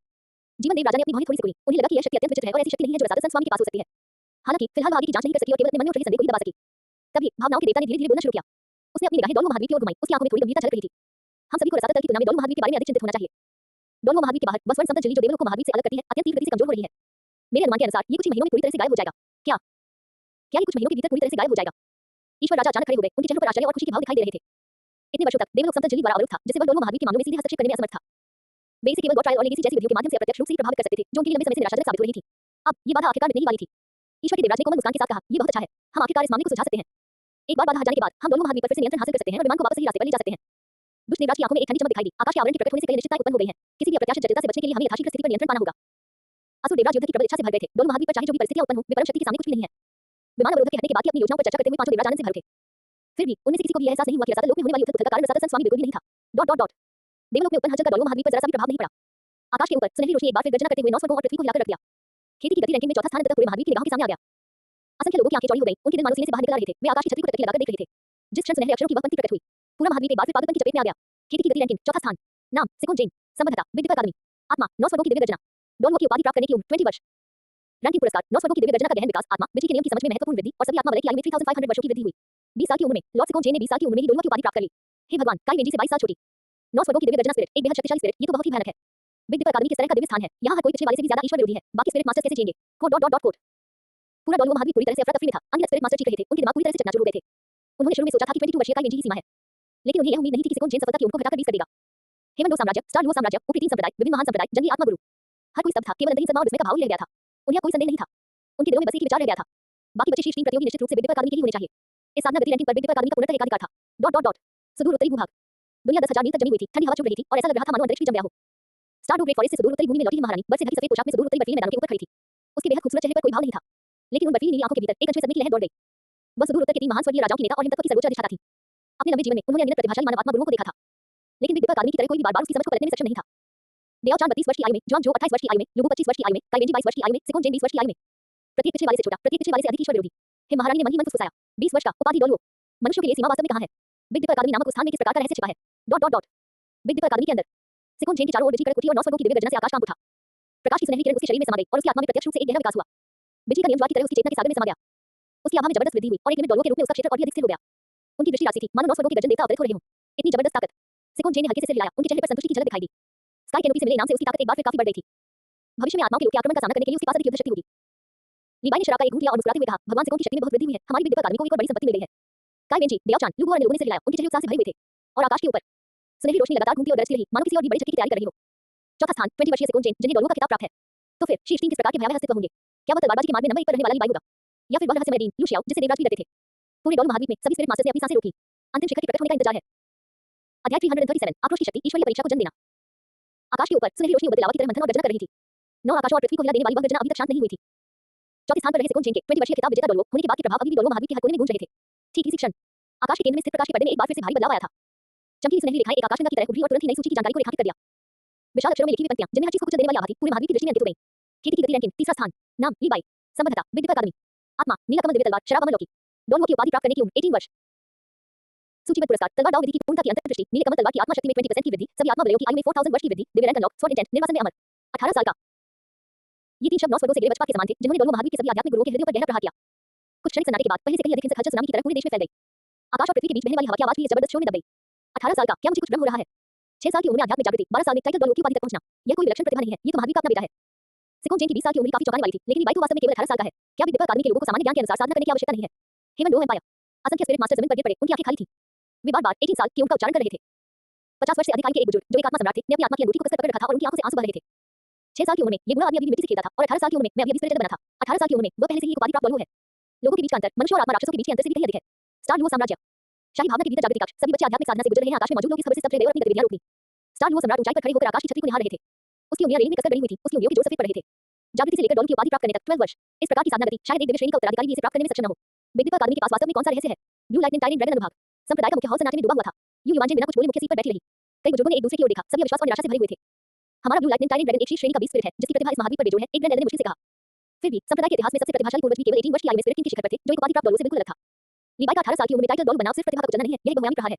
युवांजन ने धीरे से अपनी आंखें बंद कर ली और एक लंबी आह भरी। इसे भूल जाओ, आपसे ब्लू लाइटनिंग टाइरेंट ड्रैगन संप्रदाय को कभी भी बिग दीपक अकादमी का शत्रु नहीं बनना चाहिए। स्टार ग्रेट फॉरेस्ट, बाहरी क्षेत्र, एक सुनसान अंधेरी घाटी, विशालकाय प्राचीन वृक्षों ने सूर्य के प्रकाश को रोक रखा था और सूर्य की रोशनी मुश्किल से ही अंदर तक पहुंच पा रही थी। हवा में वनस्पतियों की भरपूर सुगंध फैली हुई थी, फिर भी उसमें दुख और आक्रोश की एक हल्की सी झलक भी मिली हुई थी। घाटी के केंद्र में एक गुलाबी आकृति ने धीरे-धीरे अपनी आंखें खोली। ये शियाओ था, जो अभी बेहोशी से जागा था। उसकी आंखें धंसी हुई और बेसुध थीं। कुछ ही क्षणों बाद खंडित याद ज्वार की तरह उसके दिमाग में उमड़ पड़ी। दामिंग और एमिंग को स्पिरिट हॉल ने उसकी रक्षा करने के लिए मार डाला था। कई साल पहले उसे अपनी मां की वो छवि याद थी जब स्पिरिट हॉल उसका पीछा कर रहा था और वह खून के तालाब में गिर गई थी। स्पिरिट हॉल के शक्तिशाली लोगों के भयावह चेहरे, बीबी डोन की उदासीनता, दामिंग, एमिंग, मां ज़ियाओ ने अपने आप से बुदबुदाया, उसकी आवाज का कशवा टूटी हुई थी। अगले ही पल उसके दिल में अथाह क्रोध और घृणा ज्वालामुखी की तरह फूट पड़ी। उसने अपनी मुठ्ठियां कसकर भींची, उसके नाखून उसकी हथेलियों में गहरे धंस गए। उसकी उंगलियों के बीच से खून टपक रहा था, लेकिन उसे इसका बिल्कुल भी पता नहीं था। वे आंखें, जो कभी साफ और जीवंत थीं, अब पूरी तरह से खून से लाल हो चुकी थीं। उसके शरीर से आक्रोश की एक अत्यंत तीव्र शक्ति उत्सर्जित हो रही थी। इस शक्ति के कारण आसपास की वनस्पतियां भी मुरझाने और पीली पड़ने लगी। स्पिरिट हॉल, मैं तुम सबको मार डालूंगा। मैं दामिंग, एमिंग और मां का बदला लूंगा। दिल दहला देने वाले दर्द से भरी शियाओ की दहाड़ घाटी में गूंज उठी। उसके बगल में बैठी तानसान की आंखें पहले से ही लाल थीं। उसने शियाओ का हाथ कसकर पकड़ लिया। उसका हृदय अंतहीन अपराध बोध और आत्मनिंदा से भरा हुआ था। वही व्यक्ति था जो शियाओ की रक्षा करने में विफल रहा, दामिंग और एमिंग की रक्षा करने में विफल रहा और स्पिरिट हॉल के अत्याचारों को रोकने में विफल रहा। शियाओ, मुझे माफ कर दो, तानसान की आवाज भर आ गई। ऐसा इसलिए है क्योंकि मैं बहुत कमजोर हूं, क्योंकि मुझे आपकी रक्षा करने की, हमारे प्रियजनों की रक्षा करने की क्षमता नहीं है। उसने अपना सिर उठाया, उसकी आंखों में दृढ़ निश्चय की झलक थी और उसका स्वर अत्यंत गंभीर था। निश्चित रहे, एक बार जब मुझे सफलता मिल जाएगी, एक बार जब मैं पर्याप्त मजबूत हो जाऊंगा, तो मैं निश्चित रूप से स्पिरिट हॉल को ध्वस्त कर दूंगा। दामिंग, एमिंग और तुम्हारी मां के लिए मैं स्पिरिट हॉल को पूरी तरह से नष्ट कर दूंगा। मैं वही करूंगा जो मैंने कहा है। हालांकि इस समय ज़ियाओ नफरत से अंधा हो चुका था। उसने तानसान की एक भी बात नहीं समझी। उसके दिमाग में केवल बदला, शब्द और स्पिरिट हॉल के लोगों की आकृतियां ही थीं। आक्रोश की वह शक्ति काले कोहरे की तरह उसके चारों ओर बेतहाशा घूमती हुई और अधिक से अधिक तीव्र होती गई। इस शक्ति के भीतर स्पिरिट हॉल के प्रति घृणा और अपनी कमजोरी के प्रति आक्रोश के साथ-साथ प्रियजनों को खोने के डर ने मिलकर वास्तव में स्वर्ग और पृथ्वी के बीच एक प्रकार के रहस्यमय नियम को सक्रिय कर दिया। हम। अचानक शियाओ के पैरों के नीचे जमीन पर काली रेखाएं उभरने लगीं। ये रेखाएं आपस में गुंथी और उलझ गईं, जिससे जल्दी ही एक विशाल षटभुज आकृति बन गई। उस संरचना के भीतर से एक शक्तिशाली, दुष्ट और द्वेषपूर्ण ऊर्जा विकीर्ण हुई, जिससे अंतरिक्ष में भी थोड़ा सा विरूपण शुरू हो गया। नहीं, तानसान के चेहरे के भाव एकदम बदल गए। अभी वो शियाओ को लेकर पीछे हटना चाहता था। वो संरचना अचानक काले प्रकाश की एक किरण के साथ फट पड़ी, जिसने उसे और शियाओ दोनों को अपने भीतर घेर लिया। उसकी आंखों के सामने का दृश्य पल भर में बदल गया। पहले जो घाटी अंधेरी थी, वह गायब हो गई। उसके स्थान पर एक असीम अंधकार में स्थान था। यहाँ न स्वर्ग था, न पृथ्वी, न सूर्य, न चंद्रमा, न तारे। वहां सिर्फ अंतहीन अंधेरा था और चारों ओर आक्रोश की शक्ति व्याप्त थी, जो लगभग दम घुटने वाली थी। तानसान ने तुरंत शियाओ को अपने पीछे सुरक्षित कर लिया और सतर्कता से अपने आसपास के वातावरण का अवलोकन करने लगा। उसे महसूस हो रहा था कि यह जगह बेहद अजीब है। इसके भीतर मौजूद आक्रोश की शक्ति वास्तव में किसी व्यक्ति के दिमाग को आसानी से नष्ट कर सकती है। कौन है? तानसान ने गहरी आवाज में पूछा। महामहिम, आप हमें यहाँ क्यों लाए हैं? जैसे ही ये शब्द कहे गए, अंधेरे से एक आकृति धीरे-धीरे बाहर निकली। वह एक व्यक्ति था जिसने काला चोगा पहना हुआ था। उसका चेहरा खुद से ढका हुआ था, जिससे उसकी शक्ल देखना असंभव था। उसके शरीर से एक भयानक आभा निकल रही थी। यह एक दिव्य आभा थी और वह भी वास्तव में प्रथम श्रेणी की देवता थी। उस आदमी की आवाज कर्कश और ठंडी थी, मानो वह नरक से आ रही हो, जिसमें अंतहीन आक्रोश और क्रोध भरा हो। मेरा नाम आक्रोश का देवता है, जो स्वर्ग और पृथ्वी के बीच आक्रोश, क्रोध और घृणा की समस्त शक्ति का प्रभारी है। उसने धीरे से अपना सिर उठाया और उठ के नीचे से लाल रंग की आंखों की एक जोड़ी ने तानसान और शियाओ को टकटकी लगाकर देखा। ये स्थान मेरे लिए ईश्वर की परीक्षा का स्थान है। अंधकार में आक्रोश के देवता की आवाज गूंज उठी। मैं पहले ही गिर चुका था और यह स्थान कई वर्षों से बंद था, लेकिन तुम्हारी प्रतिवेश की शक्ति से यह पूरी तरह से सक्रिय हो गया। ज़ियाओ। उसकी नजर शियाओ पर पड़ी और उसकी लाल आंखों में संतुष्टि की एक झलक दिखाई दी। आपके हृदय में जो आक्रोश है वो शुद्ध और तीव्र है, जो मेरी ईश्वरता की विरासत को आगे बढ़ाने के लिए पर्याप्त है। अध्याय 338 12 वर्ष दोनों उपाधि की प्राप्ति। तुरंत ही आक्रोश के देवता ने अपनी दृष्टि तानसान की ओर घुमाई और संतुष्टि से कहा, आप और दिल और दिमाग से जुड़े हुए हैं और आप दोनों अपने दिलों में स्पिरिट हॉल के लिए नफरत भी रखते हैं, इसलिए आप मेरे ईश्वर के परीक्षण में भाग लेने के योग्य हैं। आक्रोश के देवता ने अपना हाथ हिलाया और प्रकाश की दो काली किरणें क्रमशः तानसान और शियाओ की ओर उड़ गईं। मैं तुमसे पूछता हूं, क्या तुम मेरे ईश्वरीय परीक्षण में भाग लेने और आक्रोश के ईश्वरी पद को विरासत में पाने के लिए तैयार हो? शियाओ ने लगभग जरा भी संकोच नहीं किया। उसकी आंखों में प्रतिशोध की चमक थी और उसने दृढ़ता से जवाब दिया, मैं तैयार हूं। जब तक मुझे दामिंग, एमिंग और मां का बदला लेने के लिए पर्याप्त शक्ति मिल जाती है, मैं कोई भी कीमत चुकाने को तैयार हूं। तानसान ने शियाओ के दृढ़ निश्चय वाले चेहरे को देखा। स्पिरिट हॉल के अत्याचारों और अपनी कमजोरी के बारे में सोचते ही उसके दिल में चल रहा संघर्ष तुरंत समाप्त हो गया। उसने अपना सिर उठाया और दृढ़ निगाहों से आक्रोश के देवता की ओर देखा, मैं भी तैयार हूं। अच्छा। आक्रोश के देवता के होठों के कोने एक ठंडे चाप में मुड़ गए और उसने फिर से अपना हाथ हिलाया। तानसान और शियाओ के सामने दो अलग-अलग काले स्थानिक द्वार अचानक प्रकट हुए। ये ईश्वरीय परीक्षा का पहला स्तर है, आक्रोश शक्ति का जागरण। आक्रोश के देवता की आवाज में एक मोहक स्वर था। आप में से प्रत्येक को दो अलग-अलग स्थानों में प्रवेश करना होगा और परीक्षा के कार्यों को पूरा करना होगा। उसने अपनी उंगली से इशारा किया और दो ट्रायल स्क्रॉल क्रमशः तानसान और शियाओ के हाथों में आ गिरे। उन दस्तावेजों पर परीक्षा की विषय वस्तु स्पष्ट रूप से लिखी हुई थी। 1 घंटे की सीमित समय सीमा के भीतर निर्धारित लक्ष्यों का वध करें। तानसान, एक निर्दोष मानव गांव का नरसंहार करो। शियाओ, एक निर्दोष आत्मा पशु मन का नरसंहार करो। प्रतिशोध बल के अवशोषण की अंतिम मात्रा का आकलन बंधुओं की संख्या के आधार पर किया जाएगा। परीक्षा रैंक जितनी ऊंची होगी, प्रतिशोध बल में उतनी ही अधिक वृद्धि प्राप्त होगी। जैसे ही उन्होंने परीक्षा का विषय देखा, तानसान और शियाओ के चेहरे एक साथ पीले पड़ गए। एक निर्दोष मानव गांव का नरसंहार। क्या किसी निर्दोष आत्मा राक्षस के जंगल का वध करना उचित है? वे सभी उन्हीं की तरह के लोग थे, सभी निर्दोष लोग थे जिनमें प्रतिरोध करने की कोई शक्ति नहीं थी। उनसे वध करने को कहना, ये कैसे संभव हो सकता है? तानसान ने स्क्रॉल को कसकर पकड़ लिया, बल के कारण उसकी उंगलियां सफेद पड़ गईं। अपने जीवन में उसने कभी किसी निर्दोष व्यक्ति को नुकसान नहीं पहुंचाया था, पूरे गांव का नरसंहार करना तो दूर की बात है। शियाओ का शरीर भी थोड़ा कांप उठा। वह स्वयं एक स्पिरिट बीस्ट थी और स्पिरिट बीस्ट के प्रति उसका स्वाभाविक लगाव था। उसे स्पिरिट बीस्ट के जंगल में नरसंहार करने के लिए कहना, उसे अपने रिश्तेदारों को अपने हाथों से मारने के लिए कहने के बराबर था। वह ऐसा करने के लिए खुद को कैसे तैयार कर सकती थी? ठीक उसी समय जब दोनों हिचकिचा रहे थे, आक्रोश का देवता दो क्लोन में विभाजित हो गया, जो क्रमशः तानसान और शियाओ के सामने प्रकट हुए। क्लोनों के चेहरे बिल्कुल प्रतिशोध के देवता के मुख्य शरीर के समान थे। उनकी लाल आंखों में एक मोहक प्रकाश टिमटिमा रहा था।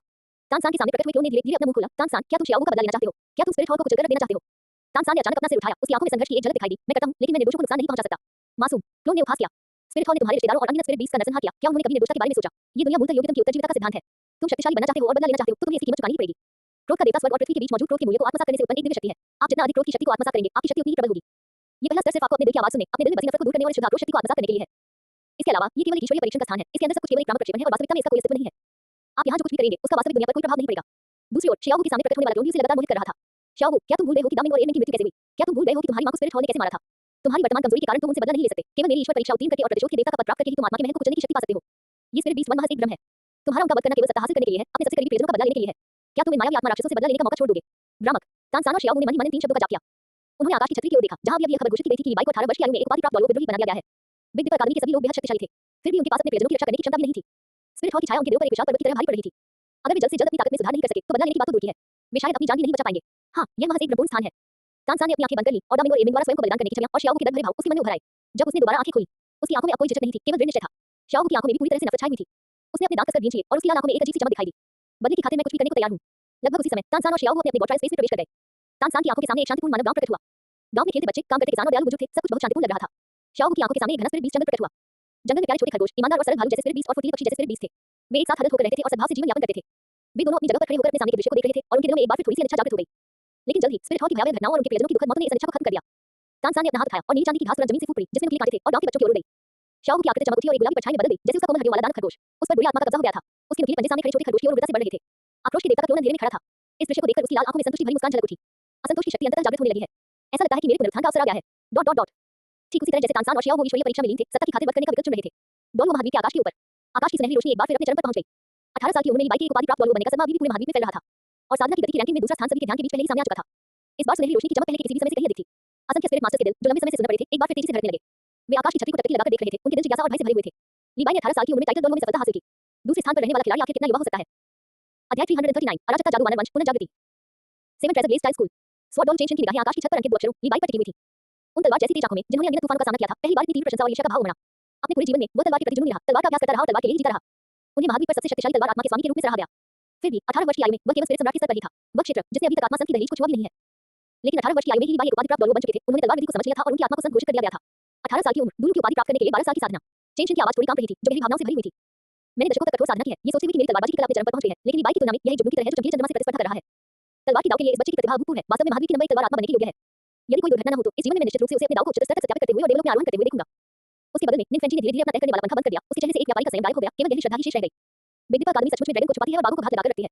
समर्थन, नियंत्रण, हमला, उपचार, तलवारबाजी, ऐसा कुछ भी नहीं है जिसमें मैं निपुण न हूं, ऐसा कुछ भी नहीं है जिसमें मैं मजबूत न हूं। लीबाई जैसा व्यक्तित्व किसी भी गुट के लिए संरक्षक देवता के समान होगा, फिर भी बिग दीपा अकादमी में वह सबसे शक्तिशाली भी नहीं है। भयानक, बस बेहद भयानक। बोन डोल घूर ने अपनी गर्दन से कोड़ी, वह अपनी कड़वी मुस्कान को रोक नहीं सका। मैं पहले सोचता था कि हमारे 7 ट्रेजर ब्लेज स्टाइल स्कूल, जिसे 2 टाइटल डोलवो का समर्थन प्राप्त था, महाद्वीप को पार करने के लिए पर्याप्त था। अब तो ऐसा लगता है कि हमारी सीमित संपत्ति बिग दीपा अकादमी की जूती उठाने के भी लायक नहीं है। सौभाग्य से हमने उस समय बिग दीपा अकादमी को अपना दुश्मन नहीं बनाया, अन्यथा केवल लीबाई ही एक तलवार से हमारे 7 ट्रेजर ब्लेज स्टाइल स्कूल को ध्वस्त कर सकता था। तीनों ने एक दूसरे की ओर देखा और हर किसी ने दूसरे की आंखों में एक ही विचार देखा। इस जीवन में कभी भी बिग दीपा अकादमी को अपना दुश्मन मत बनाओ। पूजा कक्ष। एकांत कक्ष में कियान दौली हवा में मंडरा रहा था। उसके सुनहरे देवदूत धीरे-धीरे अंदर की ओर मुड़ रहे थे। उसकी निगाहें आकाश की छतरी पर टिकी हुई थी और उसका चेहरा अत्यंत गंभीर था। वह लगभग 100 वर्षों तक जीवित रहा, महाद्वीप की हवाओं और बादलों का साक्षी रहा, अनगिनत शक्तिशाली शत्रुओं को पराजित किया और अब दैवीय पद में प्रवेश कर चुका था और स्वयं को संसार में कुछ ही विरोधियों का स्वामी मानता था। लेकिन केवल लीबाई ही उसे दिल से भयभीत कर सकता था। इससे पहले जब बीबी डोन ने येलेनवी का जबरन अपहरण किया था, तब लीबाई एक ही तलवार के साथ स्पिरिट हॉल में उतरे थे। उसने कमल की तलवार की ऊर्जा ने आकाश और पृथ्वी को चीर दिया था। हालांकि उस समय उन्होंने अपनी पूरी ताकत से प्रतिरोध किया, फिर भी उन्हें बार-बार पीछे हटने के लिए मजबूर होना पड़ा। उस क्षण उसे पता चला कि लीबाई की तलवारबाजी की विधि सांसारिक सीमाओं को पार करके पवित्रता प्राप्त कर चुकी है। अब 18 वर्ष की आयु में डोलवो की उपाधि प्राप्त करने और 12 वर्षों में देवता बनने के मार्ग को देखते हुए कियान दौली के हृदय में केवल निर्मम भय ही शेष रह गया था। ईश्वरीय परीक्षाओं पर निर्भर किए बिना, ईश्वरीय पद पर निर्भर किए बिना, केवल अपनी प्रतिभा और तलवारबाजी के कौशल से उसने निर्मित डोलवो में प्रवेश कर लिया है। क्षेत्र। अगर सब कुछ ठीक रहा तो वह वास्तव में दिव्य पदवी प्राप्त कर चुका होगा, उसी स्तर पर वह दुनिया में जय है। भले ही मैंने दैवीय पद प्राप्त कर लिया हो, लेकिन अगर मुझे उसे लड़ना पड़े तो जरूरी नहीं कि मैं जीत जाऊं। बिग दीपा अकेडमी पहले से ही एक विशालकाय संस्था थी जिसे स्पिरिट हॉल को किसी भी कीमत पर छूना नहीं चाहिए था। असीम गहरा सागर। घोर अंधेरे गहरे समुद्र के नीचे पानी का दबाव इतना अधिक था कि वह किसी भी स्पिरिट मास्टर को कुचल सकता था। गहरे समुद्र के दानव वेल राजा का विशालकाय शरीर, जो एक पहाड़ के समान था, धीरे-धीरे मथने लगा। उसकी विशाल आंखों में आकाश की सुनहरी रोशनी प्रतिबिंबित हो रही थी, जो अनिच्छा और ईर्ष्या से भरी हुई थी। वह 10 लाख वर्ष पुराना आत्मा प्राणी था, जो डोलवो महाद्वीप पर मौजूद सबसे पुराने आत्मा प्राणी में से एक था। कई वर्षों तक कठोर साधना करने के बाद वह बड़ी मुश्किल से देवलोक तक पहुंच पाया था। फिर भी लीबाई नामक एक मनुष्य ने उस ऊंचाई तक पहुंचने में केवल 12 वर्ष का समय लिया, जिसे छूने में उसे पहले हजारों वर्ष लगते थे। मनुष्य वास्तव में स्वर्ग के अनुग्रह से धन्य है। गहरे समुद्र के दानव वेल राजा की आवाज धीमी थी, जिसमें अंतहीन आक्रोश भरा हुआ था। हम जैसे आत्मा प्राणी हजारों हजारों वर्षों तक कठोर साधना करते हैं, केवल शिखर तक पहुंचने के लिए। फिर भी मनुष्य महज कुछ ही वर्षों में देवता और संत घोषित हो जाते हैं। ये डोलवो महाद्वीप, ये विश्व के नियम वास्तव में मानव जाति के हित में है। उसके बगल में खड़ी दानव रानी ने धीरे से अपना सिर हिलाया, उसकी आवाज में बेबसी भरी हुई थी। आखिरकार देवलोक के सभी देवता मानव मूल के हैं, इसलिए उस लोक के नियम स्वाभाविक रूप से मानव जाति की ओर झुके हुए हैं। हम आत्मा पशु सीमित रक्तवंश के साथ पैदा होते हैं, हमारी साधना धीमी होती है और यहां तक कि देवता बनने का मार्ग भी देवलोक द्वारा कड़ाई से अवरुद्ध होता है। गहरे समुद्र के दानव वेल राजा की विशाल आंखों में एक भयंकर प्रकाश फूट पड़ा। एक दिन मैं नरसंहार करते हुए देवलोक में प्रवेश करूंगा और उच्च और शक्तिशाली देवताओं को इसकी कीमत चुकानी पड़ेगी। लेकिन जैसे ही ये शब्द उसके मुंह से निकले, वो उदास चुप्पी में डूब गया। ईश्वरीय लोक कितना शक्तिशाली था, बिग दीपा अकादमी भी उनकी पहुंच से बाहर थी, तो फिर नरसंहार करके ईश्वरीय लोक तक पहुंचना तो दूर की बात थी। एकमात्र उम्मीद स्टारडो ग्रेट फॉरेस्ट के भीतर गहराई में स्थित आत्मा जानवरों के सहशासन में थी। सिल्वर ड्रैगन किंग हुई ना। मुझे आशा है कि गुरुजी जल्द ही ड्रैगन बॉल पावर को पुनः प्राप्त कर लेंगे और हम जैसे स्पिरिट बीस्ट को मनुष्यों और देवलों के पीड़न से मुक्त होने के लिए मार्गदर्शन करेंगे। Clear sky set. तान शियाओ चट्टान पर सीधा बैठा था, उसके शरीर के चारों ओर की आध्यात्मिक शक्ति हिंसक रूप से मंथन कर रही थी। जिस क्षण उसने देखा कि लीबाई 18 वर्ष की आयु में एक उपाधि प्राप्त डोल बन गया। क्लियर स्काई संप्रदाय के संप्रदाय प्रमुख, जो एक सुपर डोल विशेषज्ञ थे, ने अचानक अपनी आंखें खोली, उनका चेहरा सदमे से भरा हुआ था। उसके पास दुनिया का number 1 two spirit clear sky hammer था, उसमें असाधारण प्रतिभा और असीमित संसाधन थे। फिर भी उन्हें टाइटल डोलवो तक पहुंचने में 50 साल से अधिक का समय लग गया और लीबाई ने केवल 12 साल ही काम किया था। 12 साल, ये कैसे संभव है? तान शियाओ ने मन ही मन बुदबुदाया, उसका दिल तूफानी लहरों की तरह उमड़ रहा था। जंजापूर्ण आध्यात्मिक शक्ति होने पर भी, यहाँ तक कि एक उच्च कोटि की आत्मा होने पर भी 12 वर्षों के भीतर आध्यात्मिक विद्वान से उपाधि प्राप्त डोलवो तक का पूरा मार्ग पूरा करना बिल्कुल असंभव है। बिग दीपा अकादमी की साधना प्रणाली किस भयावह हद तक पहुंच गई है। उन्होंने किस प्रकार की अलौकिक गुप्त तकनीक हासिल की है जिससे वे इस तरह के राक्षस का विकास करने में सक्षम है। उसने अपनी आंखें बंद कर ली और काफी देर बाद धीरे-धीरे वो शांत हुआ। भाई हाउ, आपकी हार अन्यायपूर्ण नहीं थी। ऐसा नहीं है कि आप में पर्याप्त शक्ति की कमी थी, बल्कि इसके विलक्षण प्रतिभावान लोग हमारी समझ से बहुत आगे निकल चुके हैं। क्लियर स्काई सेट ने कई वर्षों तक अपने दरवाजे बंद रखे, ये सोचकर कि हम शीश की रक्षा कर रहे थे, लेकिन अब ऐसा लगता है कि हम कोई की तरह बैठे मात्र थे।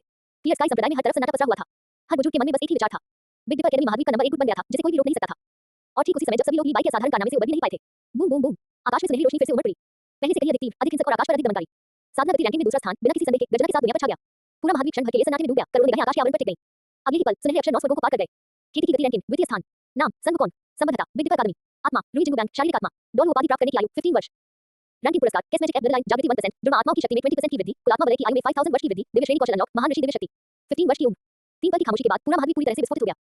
जब लीबाई रैंकिंग सूची में थे, तब की तुलना में कहीं अधिक हिंसक गर्जना सीधे बादलों में जा उठी। 15 साल का, लीबाई से 3 साल छोटा, 9 साल, बस 9 साल लगे, 6 साल की उम्र में जागृति, 15 साल की उम्र में डोलवो की उपाधि, 15 साल की उम्र में भी मैं स्पिरिट कॉलेज में संघर्ष कर रहा था। वो अपने क्षेत्र में पहले से ही महाद्वीप की शिखर पर खड़ा है। अध्याय 340 हर कोई जानता है नंबर 1। एक बार फिर बिग दीपा अकादमी का जलवा, सुप्रीम कोर्ट और कियान दाओलियो को छोड़कर शीर्ष आठों पर बिग दीपा अकादमी का दबदबा है। Quote dot dot dot quote. इस बार हालांकि सभी लोग अभी भी सदमे में थे, लेकिन वे अब सदमे में नहीं थे। उन्होंने इसे अपने दिल में बहुत पहले ही स्वीकार कर लिया था। साधना गति रैंकिंग बिग दीपा अकादमी के लिए केवल एक आंतरिक रैंकिंग थी। देओ चांद, जू जो, लू बुकाइवेंजी, सिकोंजेन, लीबाई और फिर संघकोण तक। प्रत्येक पिछले वाले से छोटा, प्रत्येक पिछले वाले से अधिक ईश्वर विरोधी। शीर्ष 10 की सूची में लगभग पूरी तरह से बिग दीपक अकादमी का ही दबदबा रहा। ऐसा भव्य अवसर अभूतपूर्व था जिसने अतीत को झकझोर दिया और वर्तमान को चकाचौंध कर दिया। डॉट डॉट डॉट पूजा कक्ष। कियान दाओयू ने अपनी आंखें बंद कर ली और एक लंबी आह भरी। वह जानता था कि स्पिरिट हॉल का आखिरी गौरव भी पूरी तरह से चकनाचूर हो चुका है। Dot dot dot seven treasure glaze style school. चेन शिन ने धीरे से सेवन के स्वॉर्ड को सहलाया। उसका चेहरा प्रशंसा से भरा हुआ था। बिग दीपक अकादमी में वास्तव में इतने सारे असाधारण प्रतिभावान छात्र हैं। महावीर का भविष्य निश्चित रूप से उन्हीं का होगा। डॉट डॉट डॉट गहरे समुद्र में। गहरे समुद्र के दानव वेल राजा की विशाल आंखें धुंधली हो गई थी। आत्मा पशु वंश का युग पूरी तरह से समाप्त हो गया था। डॉट डॉट डॉट बिग दीपक अकादमी। इस क्षण स्काई कैनोपी का पुरस्कार सन वुकोंग के शरीर में प्रवेश कर गया। उसका संपूर्ण शरीर अत्यंत चमकीली सुनहरी रोशनी से पूरी तरह घिरा हुआ था। कैस मैजिक ब्लड लाइन को जबरन प्रज्वलित किया गया। हिंसक और प्राचीन शक्ति उसके अंगों और हड्डियों में उन्मादपूर्वक प्रवाहित हो रही थी। Boom boom boom. रुई जिंगू बैंड से अजगर की धार और गुनगुनाहट की आवाजें निकल रही थी। दिव्य रंग आध्यात्मिक शक्ति और वंशानुक्रम शक्ति आपस में जुड़ गई और टकरा गई। सन वुकोंग ने एक पल की भी देरी करने की हिम्मत नहीं की। वह तुरंत वही पाती मारकर बैठ गया और गहरी एकांत अवस्था में चला गया। इस वंश की दिव्य जागृति का अनुभव असाधारण था। यदि वह इसे पूरी तरह से आत्मसात कर लेता है तो उसकी साधना निश्चित रूप से एक और बड़ी सफलता हासिल कर सकेगी। वह शायद सीधे दायरे की बाधा को पार कर जाए और ऐसी ऊंचाई तक पहुंच जाए जिसकी उसने खुद कल्पना करने की हिम्मत भी नहीं की हो। उसके बगल में लीबाइट ने हाथ पीठ के पीछे रखे खड़ा था। उसके सफेद कपड़े हवा में लहरा रहे थे। उसने धीरे से अपना सिर झुकाया और एक घूंट शराब पी ली। एकांत में बैठे सन वुकोंग को देखते हुए उसकी आंखों में समझ और भावना की एक झलक दिखाई दी। कैस मैजिक ब्लड लाइन वास्तव में पूरी तरह से योग्य है। स्काई कैनोपी का ये पुरस्कार उसे सीधे एक नए दरवाजे के सामने धकेलने के बराबर है। लीबाई मुस्कुराया। उसकी निगाहें गहरी थी। अगर कुछ भी गलत नहीं हुआ तो जब तक ये बंदर एकांतवास से बाहर आएगा मुझे डर है कि वह पहले ही एक सीमा डोलू की सीमा को पार कर चुका होगा और वास्तव में दिव्य श्रेणी में प्रवेश कर चुका होगा। ईश्वरीय स्तर का सच्चा विशेषज्ञ बनना। उनके बगल में दुगुयान ये लिंगी और अन्य लोग भी बाई की बातें सुनकर खड़े हो गए। उनके दिलों में भी भयानक लहरें उठ रही थी। उनके चेहरे सदमे से भरे हुए थे। सन वुकोंग ने पहले लिमिट डोलवो तक पहुंचने के लिए स्काई कैनोपी रिवॉर्ड पर भरोसा किया था। वह पहले से ही महावीर के शीर्ष स्तर पर थे। अब इस तरह की भयावह सूची सुदृढ़ीकरण प्राप्त करने के बाद उसकी कैस मैजिक ब्लड लाइन पूरी तरह से जागृत हो गई थी। उन्हें सचमुच एक ही कदम में स्वर्ग तक पहुंचने और सीधे दिव्य पद में प्रवेश करने का अवसर प्राप्त था। वे दोनों जाने में ही इधर-उधर देखने लगे। यूबू, देओ चांद, सिकोन जेन, ज़ू जू, कैवेंजी। प्रत्येक की आभा था निम्नतम स्तर सुपर डोलवो का था। अब तो सन वुकोंग भी दिव्य पद में प्रवेश करने वाला था। संपूर्ण बिग दीपक अकादमी में अनगिनत ईश्वर स्तरीय विशेषज्ञ थे। इसकी भयावह नींव महावीर पर मौजूद सभी शक्तियों के योग से कहीं अधिक मजबूत थी। अकादमी के भीतर व्याप्त जोशीले और शक्तिशाली वातावरण को महसूस करते हुए दुगुयान और ये लिंगी ने एक दूसरे की ओर देखा। दोनों ने एक दूसरे की आंखों में गर्व और सम्मान का गहरा भाव देखा। बिग दीपक अकादमी में शामिल होना वास्तव में हमारे जीवन का सबसे सही निर्णय है। डीन और सभी शिक्षकों के यहाँ मौजूद होने से अगर स्पिरिट बीस्ट क्लैन बिग दीपक अकादमी पर हमला भी कर दे तो हमें डरने की कोई बात नहीं है। उनके दिलों में केवल बिग दीपक अकादमी से जुड़ाव की गहरी भावना ही बची थी। डॉट डॉट डॉट बिग दीपक अकादमी के भीतर एकांत के गुप्त क्षेत्र में गहराई में यहाँ बादल और धुंध मंडरा रहे थे और रहस्यमय आभाएं आपस में गुंथी हुई थी। लू शियाओ कमल के चबूतरे पर चुपचाप बैठा था। उसकी आभा अलौकिक थी मानो वह पूरी दुनिया में विलीन हो गया हो। जब लीबाई और सन वुकोंग के लगातार सूची में आने से निकलने वाली सुनहरी रोशनी आकाश में फैली तो लू शियाओ ने धीरे-धीरे अपनी आंखें खोली। उसकी आंखें तारों भरे आकाश की तरह गहरी थी। उसने आकाश के आवरण पर अंकित दो चमकदार नामों को देखा। उनकी आंखों में आश्चर्य का कोई भाव नहीं था, केवल शांति और समझदारी थी। लीबाई द्वारा 18 वर्ष की आयु में डोलवो की उपाधि प्राप्त करने के संबंध में उन्होंने इसे लंबे समय से एक स्वाभाविक घटना के रूप में देखा था। नीला कमल दिव्य तलवार और शराब अमर लौह की आत्माएं प्रारंभ में डोलवो महावीर की शीर्ष श्रेणी की आत्माएं थी। लीबाई की तलवार के दाव के बारे में उनकी परम अंतर्दृष्टि के साथ-साथ एक स्वतंत्र और प्रतिबंधित दाव हृदय भी इसमें शामिल है। 12 वर्षों में एक आध्यात्मिक विद्वान से उपाधि प्राप्त डोलवो बनना पूरी तरह से एक स्वाभाविक परिणाम था। कुछ समय पहले तो वह एक ही झटके में भगवान बन गया था। लीबाई की प्रतिभा और हृदय स्वभाव को देखते हुए भविष्य में उनका देवराज के पद पर आसीन होना केवल समय की बात थी। और जहां तक सन वुकोंग की 15 साल की उम्र में उपाधि प्राप्त डोलवो के शिखर पर पहुंचने की बात है, लू शियाओ को यह और भी सामान्य लगा। उसके मन में एक गति थोड़ी धीमी भी लग रही थी। ऐसा इसलिए था क्योंकि सन वुकोंग के शरीर में अराजकता वाली दानव मानव की सर्वोच्च रक्तरेखा प्रवाहित हो रही थी। ये स्वर्ग की एक शीर्ष स्तरीय वंश परंपरा थी जो डोलवो महावीर की सभी वंश परंपराओं, आत्माओं और आध्यात्मिक शक्ति प्रणालियों से परे थी। यदि इस समय 3% से भी कम लोग जागृत हुए हैं तो ये पूर्ण जागृति के स्तर तक पहुंचने से बहुत दूर है। जीवन और साधना प्रतिभा का इसका भयावह स्तर इस लोक के सभी विलक्षण प्रतिभाओं को कुचलने के लिए पर्याप्त था। कैस मैजिक ब्लड लाइन का जन्म स्वर्ग और पृथ्वी के नियमों के अनुरूप हुआ था। सुनियोजित खेती की कोई आवश्यकता नहीं थी। मात्र परासरण द्वारा होने वाला निष्क्रिय परिवर्तन ही शक्ति को रॉकेट की सवारी की तरह तेजी से बढ़ा सकता है। यदि वंश पूरी तरह से जागृत हो जाता तो सन वुकोंग को spirit scholar, spirit master, spirit elder, spirit emperor, spirit डोलवो से लेकर टाइटल डोलवो तक के विभिन्न स्तरों से गुजरने की आवश्यकता नहीं होती।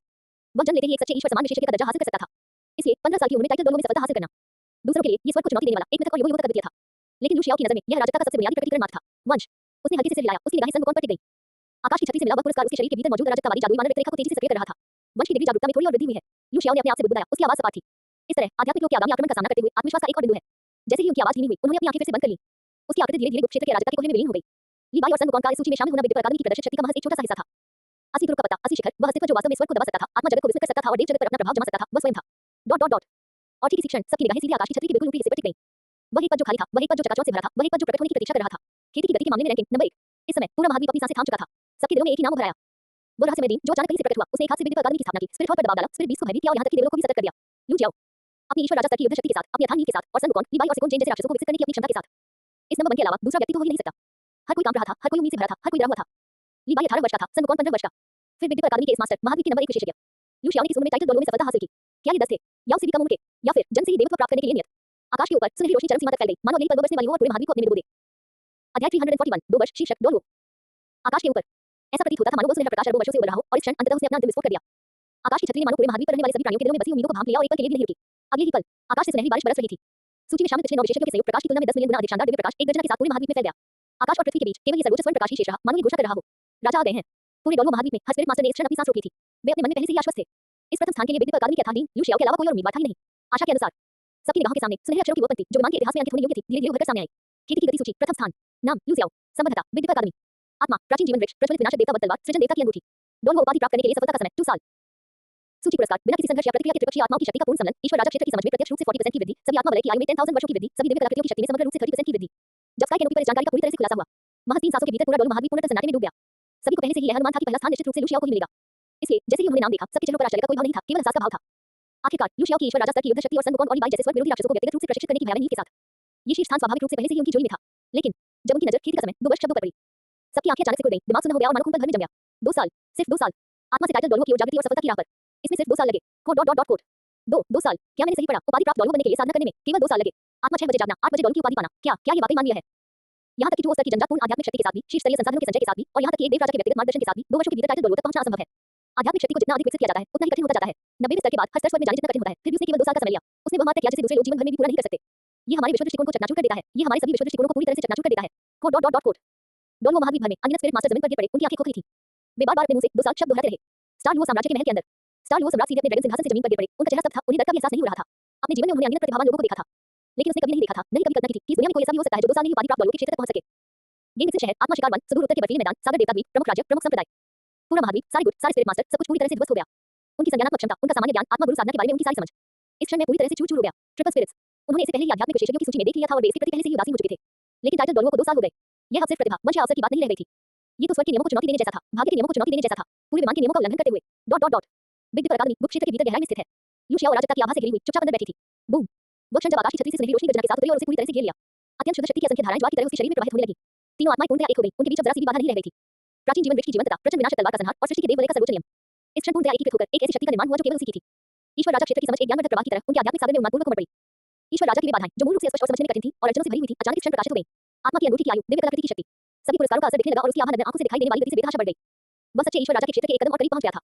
लू शियाओ ने धीरे-धीरे अपनी आंखें खोली, उनकी आंखों में संतुष्टि का भाव झलक रहा था। द स्काई कैनोपी मुझे समझती है। ये पुरस्कार ठीक उसी दिशा में मिल रहे हैं जिसकी मुझे इस समय सबसे ज्यादा जरूरत है। ईश्वर राजा स्तर की समझ में 40% की वृद्धि और शक्ति संबंध के साथ मेरे लिए पूर्ण ईश्वर राजा स्तर तक पहुंचने का समय कम से कम 70% कम हो गया है। स्काई कैनोपी के 2 साल में उपाधि प्राप्त करने के लिए साधना संबंधी और के बारे में लू शियाओ को बिल्कुल भी संदेह नहीं था। मूल रूप से उनके पास सिस्टम की नींव थी। अपनी आत्मा को जागृत करने के बाद उन्होंने तेजी से प्रगति की और केवल 3 वर्षों में उन्होंने सीधे लिमिट डॉलुओ क्षेत्र में कदम रखा। इनमें से पहले 2 साल टाइटल डॉलुओ में प्रवेश करने के लिए थे और अंतिम वर्ष टाइटल डॉलुओ से लिमिट डॉलुओ में कदम रखने के लिए था। स्काई कैनोपी का रिकॉर्ड पूरी तरह सटीक था, बाकी दुनिया को हिला देना चाहिए। लू शियाओ ने धीरे से खुद से कहा और अपनी आंखें फिर से बंद कर ली। उसकी आकृति फिर से अराजकता के कोहरे में गायब हो गई। हालांकि ये महत्वपूर्ण नहीं है। आत्मा लोक का आक्रमण आसन है और देवलोक की बाधा टूटने वाली है। सर्वोच्च प्राथमिकता केवल शक्ति में सुधार करना है। बाकी सब तो बस तैरते हुए बादल हैं। 7 ट्रेजर ब्लेज स्टाइल स्कूल, निम फैंटेसी, चेंशन और घूर आकाश की छतरी को टकटकी लगाकर देखते रहे। उनके मुंह खुले हुए थे, उनके चेहरे सदमे से भरे हुए थे। वे काफी देर तक कुछ बोल नहीं पा रहे थे। काफी देर बाद चेंशन ने बड़ी मुश्किल से बात की, उसकी आवाज कांप रही थी। 2 साल टाइटल डॉलुओ के लिए 2 साल, ये तो बहुत ही हास्यास्पद है। जनजातपूर्ण आध्यात्मिक शक्ति के 20वें स्तर पर भी 90वें स्तर और उससे ऊपर तक साधना करने के लिए दशकों की कड़ी मेहनत की आवश्यकता होती है। आध्यात्मिक शक्ति में जितना आगे बढ़ते हैं उतना ही कठिन होता जाता है। वही ये सब 2 वर्षों में कैसे पूरा कर सकता है? निम फैंटेसी का पूरा शरीर कांप रहा था, उसके चेहरे का रंग उड़ गया था। भले ही वह एक ईश्वर राजा होता, पुनर्जन्म ये तो असंभव है। ये तो सामान्य ज्ञान से परे है और आध्यात्मिक गुरुओं के बारे में हमारी सारी समझ से भी परे है। गुरुओं ने गहरी सांस ली, धीरे-धीरे अपने दिल में उमड़ रही उथल-पुथल को शांत किया और एक कड़वी मुस्कान के साथ बोली, लेकिन भूलना मत, दीनू ने अभी-अभी 100वें स्तर को पार किया है और उसके पास पहले से ही एक ईश्वर राजा का सीधे सामना करने की युद्ध शक्ति है। इस तरह की बात अपने आप में ही अनुचित है। फिर भी ऐसा हुआ। ये सुनकर चेंशन और निम फैंटेसी चौंक गए, फिर उनके चेहरे पर अचानक एहसास के भाव दिखाई दिए। ये सही है। जब तक इस मामले में बिग दीपर अकादमी या लू शियाओ का नाम शामिल है, फिर चाहे मामला कितना भी अतार्किक, बेतुका या ईश्वर के नियमों के विरुद्ध क्यों न हो, ये सब कुछ स्वाभाविक हो जाएगा। ये लू शियाओ है, ये बिग दीपर अकादमी है। वे इतने क्रूर हैं कि पूरे महाद्वीप को उनके नियमों को स्वीकार करने के अलावा कोई चारा नहीं है। अध्याय 342 लीवाई सर्वोच्च धर्माध्यक्ष महल की ओर रवाना हुए। स्टार डो ग्रेट फॉरेस्ट, गुइना की बैंगनी आंखें आकाश की छत पर लिखे 2 साल शब्दों पर बिना पलक झपकाए टिकी हुई थी। आमतौर पर उदासीन और शांत रहने वाले आत्मा राक्षस के शासक का चेहरा इस समय अत्यधिक सदमे से भरा हुआ था। वह अनंत वर्षों तक जीवित रही और उसने ड्रैगन देवता के पतन, आत्मा पशु कबीले के उत्थान और पतन, इस लोक के जन्म और देवताओं के आगमन को देखा। फिर भी उसने कभी किसी ऐसे इंसान को नहीं देखा था जो 2 साल के भीतर ही डॉलर उपाधि प्राप्त कर सके।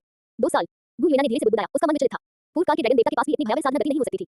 पास ही में दीतियान, बीजी, शिवनजून, 10,000 दानव राजा और अन्य क्रूर जानवर सभी कांप रहे थे। उनके चेहरे भय से भरे हुए थे। गुरुजी, लू शियाओ की प्रतिभा को अब भयावह कहना उचित नहीं होगा। वह तो बस विमान का अपना बेटा है। नहीं, वह एक ऐसा अस्तित्व है जो विमान से परे है। दीतियान के मन में चिंता भर गई और उसने धीमी आवाज में कहा, ऐसी असाधारण प्रतिभा के साथ अगर वह भविष्य में बड़ा हुआ तो मुझे डर है कि वह हमारे सोल 20 कबीले का सबसे बड़ा दुश्मन बन जाएगा। गुइना ने धीरे से अपना सिर हिलाया, उसकी आंखों में गंभीरता के साथ-साथ आशा की एक झलक भी थी। चिंता न करें, आत्मा लोक की विपत्ति आ रही है और वह ईश्वर लोक या मानवता के अस्तित्व से कहीं अधिक भयावह है। मैंने एक बार विवाह क्षेत्र में लू शियाओ के साथ मिलकर स्पिरिट दायरे से प्रक्षेपित क्लोन को बड़ी मुश्किल से खा लिया था। यदि आत्मा लोक की सेना उतर आती है तो भले ही मैं ड्रैगन देवता की शिखर तक पुनः प्राप्त कर लूं, फिर भी शायद मैं उसे रोक नहीं पाऊंगा। लू शियाओ जितना शक्तिशाली होगा, हमारे सोल 20 क्लैन के जीवित रहने की उम्मीद उतनी ही अधिक होगी। ये सुनकर दीतियान और बाकी लोग चुप हो गए। उनके हृदय अनिच्छा से भरे हुए थे। करोड़ों वर्षों से गौरवशाली रहे सोल 20 कबीले को अब एक मानव विशेषज्ञ की सुरक्षा पर निर्भर रहना पड़ा। लेकिन वे इसे बदलने में असमर्थ थे। आध्यात्मिक लोक की छाया ने बहुत पहले ही पूरे क्षेत्र को ढक लिया था। वे अच्छी तरह जानते थे कि सोल 20 क्लैन का अंतिम विनाश न तो मानवता से होगा और नहीं देवलोक से। यह उस अज्ञात और भयावह आत्माओं के लोक से आएगा। मुझे उम्मीद है लू शियाओ सचमुच इस आकाश को थामे रख सकता है। गुइना ने धीरे से आह भरी। Spirit hall, supreme pontiff palace. बेबी डोम सर्वोच्च सिंहासन पर सीधी बैठी थी। लू शियाओ द्वारा स्काई कैनोपी के बारे में दी गई जानकारी को देख रही थी। उसका चेहरा कागज की तरह पीला था और उसका पूरा शरीर बर्फ की तरह ठंडा था। 2 साल में इसका नाम डॉलू रखा जाएगा। वर्तमान में इसमें ईश्वर राजा के स्तर की युद्ध शक्ति है। ट्रिपल स्पिरिट्स, एक के बाद एक शब्द उसके दिल पर भारी हथौड़े की तरह प्रहार करते रहे। जिन 2 आत्माओं पर उसे कभी डर था, जिस प्रतिभा पर उसे कभी डर था, जिस राक्षस देव परीक्षा पर उसे कभी डर था, लू शियाओ के सामने तो उनकी कोई अहमियत ही नहीं थी। यदि कोई शत्रु उसे थोड़ा सा भी अधिक शक्तिशाली होता तो वह आश्वस्त नहीं होती। अगर वह और मजबूत होती तो वह क्रोधित हो जाती। वह काफी मजबूत होगी इसलिए सतर्क रहेगी। लेकिन वह इतना शक्तिशाली था कि वह पूरी तरह से पहुंच से बाहर था। उसका विरोध करना पूरी तरह से असंभव था और उसके पास उसे अपना आदर्श मानने की योग्यता भी नहीं थी। बीबी डोन के हृदय में केवल गहरी लाचारी ही शेष रह गई थी। वह प्रतिरोध करने का एक भी विचार नहीं जुटा सकी। बिग दीपर अकादमी, लू शियाओ। बीबी डोन ने अपनी आंखें बंद कर ली। काफी देर बाद उसने धीरे-धीरे अपनी आंखें खोली। उसकी आंखों की गहराई में केवल दृढ़ संकल्प का अंतिम निशान ही बचा था। वह अब बैठकर मौत का इंतजार नहीं कर सकती थी। उसे जल्द से जल्द स्पिरिट हॉल की शक्ति को मजबूत करना होगा। उसने अचानक अपना सिर उठाया और नीचे खड़े लोगों पर जोर से चिल्लाई, भूत दुर्गो, गुलदाउदी दुर्गो। 2 आकृतियां पल भर में प्रकट हुई और झुक गईं। अधीनस्थ यहाँ है, आदेश आगे पहुंचाओ। बेबी डोन की आवाज ठंडी और जल्दबाजी भरी थी। 1 महीने बाद continental advance spirit master elite tournament आधिकारिक तौर पर शुरू हो जाएगा। पंजीकरण तुरंत शुरू हो रहा है। अब तुरंत स्पिरिट हॉल की सारी शक्ति जुटाकर इस खबर को पूरे डोल महाद्वीप में फैला दो। घोस्ट डोल और ट्राइसेंटिमम डोल चौंक गए। उनकी आंखों में उत्साह और गंभीरता का एक अंश झलक रहा था। सर्वोच्च धर्माध्यक्ष ने पहले ही उल्लेख किया था कि वह महाद्वीप के उन्नत स्पिरिट मास्टर एलीट टूर्नामेंट को समय से पहले शुरू करना चाहती है। उसे इतनी जल्दी इसकी उम्मीद नहीं थी। 1 महीना बेहद तंग था, लेकिन वे अपने मन में यह बात जानते थे। बिग दीपर अकादमी और सोल 20 क्लैन की ताकत एक के बाद एक उजागर हो चुकी थी और स्पिरिट हॉल की स्थिति पहले से ही निश्चित थी। महावीर से नए लोगों को शामिल करके और अधिक प्रतिभावान को तैयार करके ही स्पिरिट हॉल के पास मजबूती से खड़े रहने का मौका हो सकता है। अधीनस्थों को आज्ञा का पालन करना चाहिए। दोनों ने जवाब दिया और तुरंत पोप के सर्वोच्च महल में गायब हो गए। जल्द ही स्पिरिट हॉल नामक विशालकाय इमारत पूरी क्षमता से काम करने लगी। एक महीने बाद महावीर के उन्नत स्पिरिट मास्टर एली टूर्नामेंट के शुरू होने की खबर पूरे डोलो महावीर में आंधी की तरह फैल गई। Dot dot dot big dipper अकादमी निंगरोन ये लिंग डुगुयान जुकुन और एओलिन यहाँ एकत्र हुए थे। उन्हें स्पिरिट हॉल से ये खबर काफी समय पहले ही मिल चुकी थी। निंगरोन ने गुप्त क्षेत्र की दिशा में ऊपर देखा जहां नीलू शियाओ एकांत में थे और फिर अपनी निगाहें लीबाई पर डाली जो उनके बगल में सफेद वस्त्र पहने हुए थे। शिक्षक लीबाई निंगरोन ने धीमी आवाज में कहा स्पिरिट हॉल महावीर के उन्नत स्पिरिट मास्टर एली टूर्नामेंट की शुरुआत पहले से ही कर रहा है। क्या हमें इसमें भाग लेना चाहिए? लीबाई ने शराब का एक हल्का घूंट लिया। उनके होठों के कोने पर एक हल्की सी मुस्कान आ गई। यदि आप चाहें तो भाग लें। टूर्नामेंट विजेता को इनाम के तौर पर कुछ स्पिरिट बोन्स मिलेंगे। अगर आप ले सकते हैं तो उन्हें ले लेना ही बेहतर होगा। हालांकि टूर्नामेंट के नियमों के अनुसार 7 लोगों के समूह बनाने होते हैं लेकिन आप पांचों की ताकत के साथ सिर्फ 2 लोगों को शामिल करके संख्या पूरी करना ही पूरे महावीर को जीतने के लिए काफी है। महावीर पर मौजूद अन्य अकादमियों की तो बात ही छोड़िए स्पिरिट हॉल की स्वर्ण पीढ़ी निश्चित रूप से आपकी प्रतिद्वंदी नहीं है। लीबाई के शब्द सही थे फिर भी उनमें पूर्ण आत्मविश्वास झलक रहा था। ये सुनकर पांचों ने एक साथ गंभीरता से सिर हिलाया। उनकी ताकत अब पहले जैसी नहीं रही थी। बिग डिपर अकादमी के विशाल संसाधनों डी लुशियाओ के व्यक्तिगत मार्गदर्शन और स्काई कैनोपी रैंकिंग से मिले कई आशीर्वादों के साथ उनकी साधना का स्तर बहुत पहले ही स्पिरिट हॉल की स्वर्ण पीढ़ी से कहीं अधिक था। 5 लोगों की तो बात ही छोड़िए अगर वे सिर्फ 2 या 3 लोग भी भेजते तो भी सभी भाग लेने वाली टीमों को हराने के लिए काफी होता। केवल स्पिरिट हॉल की टीम को ही थोड़ा गंभीरता से लेने की जरूरत थी लेकिन बहुत थोड़ा सा। ठीक है हम भाग लेंगे। स्पिरिट हॉल के लोगों का अभ्यास करने के लिए बिल्कुल सही समय है। लीबाई मुस्कुराया और खड़ा हो गया। आप लोग अपनी ताकत को विकसित करने और सुधारने पर ध्यान दें। पंजीकरण का काम मैं संभाल लूंगा। जैसे ही शब्द गिरे लीबाई के आसपास का स्थान थोड़ा सा मुड़ गया। उसके सफेद कपड़े फड़फड़ाने लगे। उसका पूरा शरीर सीधे हरे कमल के प्रकाश की धारा में परिवर्तित हो गया और पल भर में उस स्थान से गायब हो गया। एक दिव्य श्रेणी के विशेषज्ञ के रूप में अपनी शक्ति के बल पर उन्हें 10,000 मील की दूरी तय करने में आधे घंटे से भी कम समय लगा। वो स्पिरिट हॉल के मुख्य शहर के ठीक ऊपर प्रकट हुआ।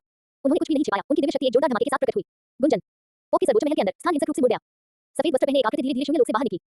तलवार की ऊर्जा आकाश में फैल गई। तलवार का इरादा स्वर्ग तक पहुंच गया। बिना किसी भी प्रकार की हत्या की मंशा दिखाई दी इसने पूरे सर्वोच्च धर्माध्यक्ष महल का तापमान तेजी से गिरा दिया और हवा को जमा दिया। सिंहासन पर बैठी आराम करने के लिए अपनी आंखें बंद की और जवाबी उपाय के बारे में सोच रही बीबी डोम ने अचानक अपनी आंखें खोली और उसके चेहरे में जबरदस्त बदलाव आया। उसके शरीर के सारे बाल खड़े हो गए। एक भयानक तलवार की शक्ति जो उसे दम घोंटकर मार सकती थी पल भर में उस पर हावी हो गई। वह अचानक जोर से चिल्लाई। उसकी आध्यात्मिक शक्ति बेकाबू होकर फूट पड़ी और उसकी जुड़वां आत्माओं ने तुरंत उसे अपने वश में कर लिया। कौन? तुम्हारी हिम्मत कैसे हुई परमपिता के आध्यात्मिक कक्ष में घुसपैठ करने की? उसके सामने हुई लीना शी और यान का चेहरा तुरंत पीला पड़ गया। उनके पैर कांपने लगे और वे लगभग जमीन पर गिर पड़ी। उनमें ऊपर देखने की हिम्मत ही नहीं थी। उन्हें ऐसा महसूस हो रहा था मानो उनके सिर पर एक विश्व नष्ट करने वाली दिव्य तलवार लटकी हुई है जो किसी भी क्षण गिर सकती है। अध्याय 343 एक सतत बीबी डोम। बीबी डोम की तीखी चीख अभी भी सर्वोच्च धर्माध्यक्ष महल में गूंज रही थी। ठंडी और हिंसक आध्यात्मिक शक्ति एक काले तूफान की तरह पूरे क्षेत्र में फैल गई। पोप के सर्वोच्च महल का वातावरण अत्यंत तनावपूर्ण था। भनभनाहट भनभनाहट भनभनाहट। अगले ही पल शून्य लोक थोड़ा कांप उठा। हल्के हरे रंग की स्थानिक लहरों का एक छोटा सा निशान चुपचाप बिखर गया। बर्फ की तरह सफेद वस्त्र पहने और अमर ऊर्जा से भरपूर लीबाई सर्वोच्च धर्माध्यक्ष महल के ठीक केंद्र में मजबूती से उतर चुके थे। उसने अपने हाथ अपनी पीठ के पीछे रखे हुए थे और उसकी कमर पर रखा शराब का पात्र उसके हिलने डुलने के साथ धीरे-धीरे हिल रहा था जिससे शराब की एक साफ ताजगी भरी सुगंध निकल रही थी। उसने अपने शरीर से जरा सी भी तीखी आवाज नहीं निकलने दी।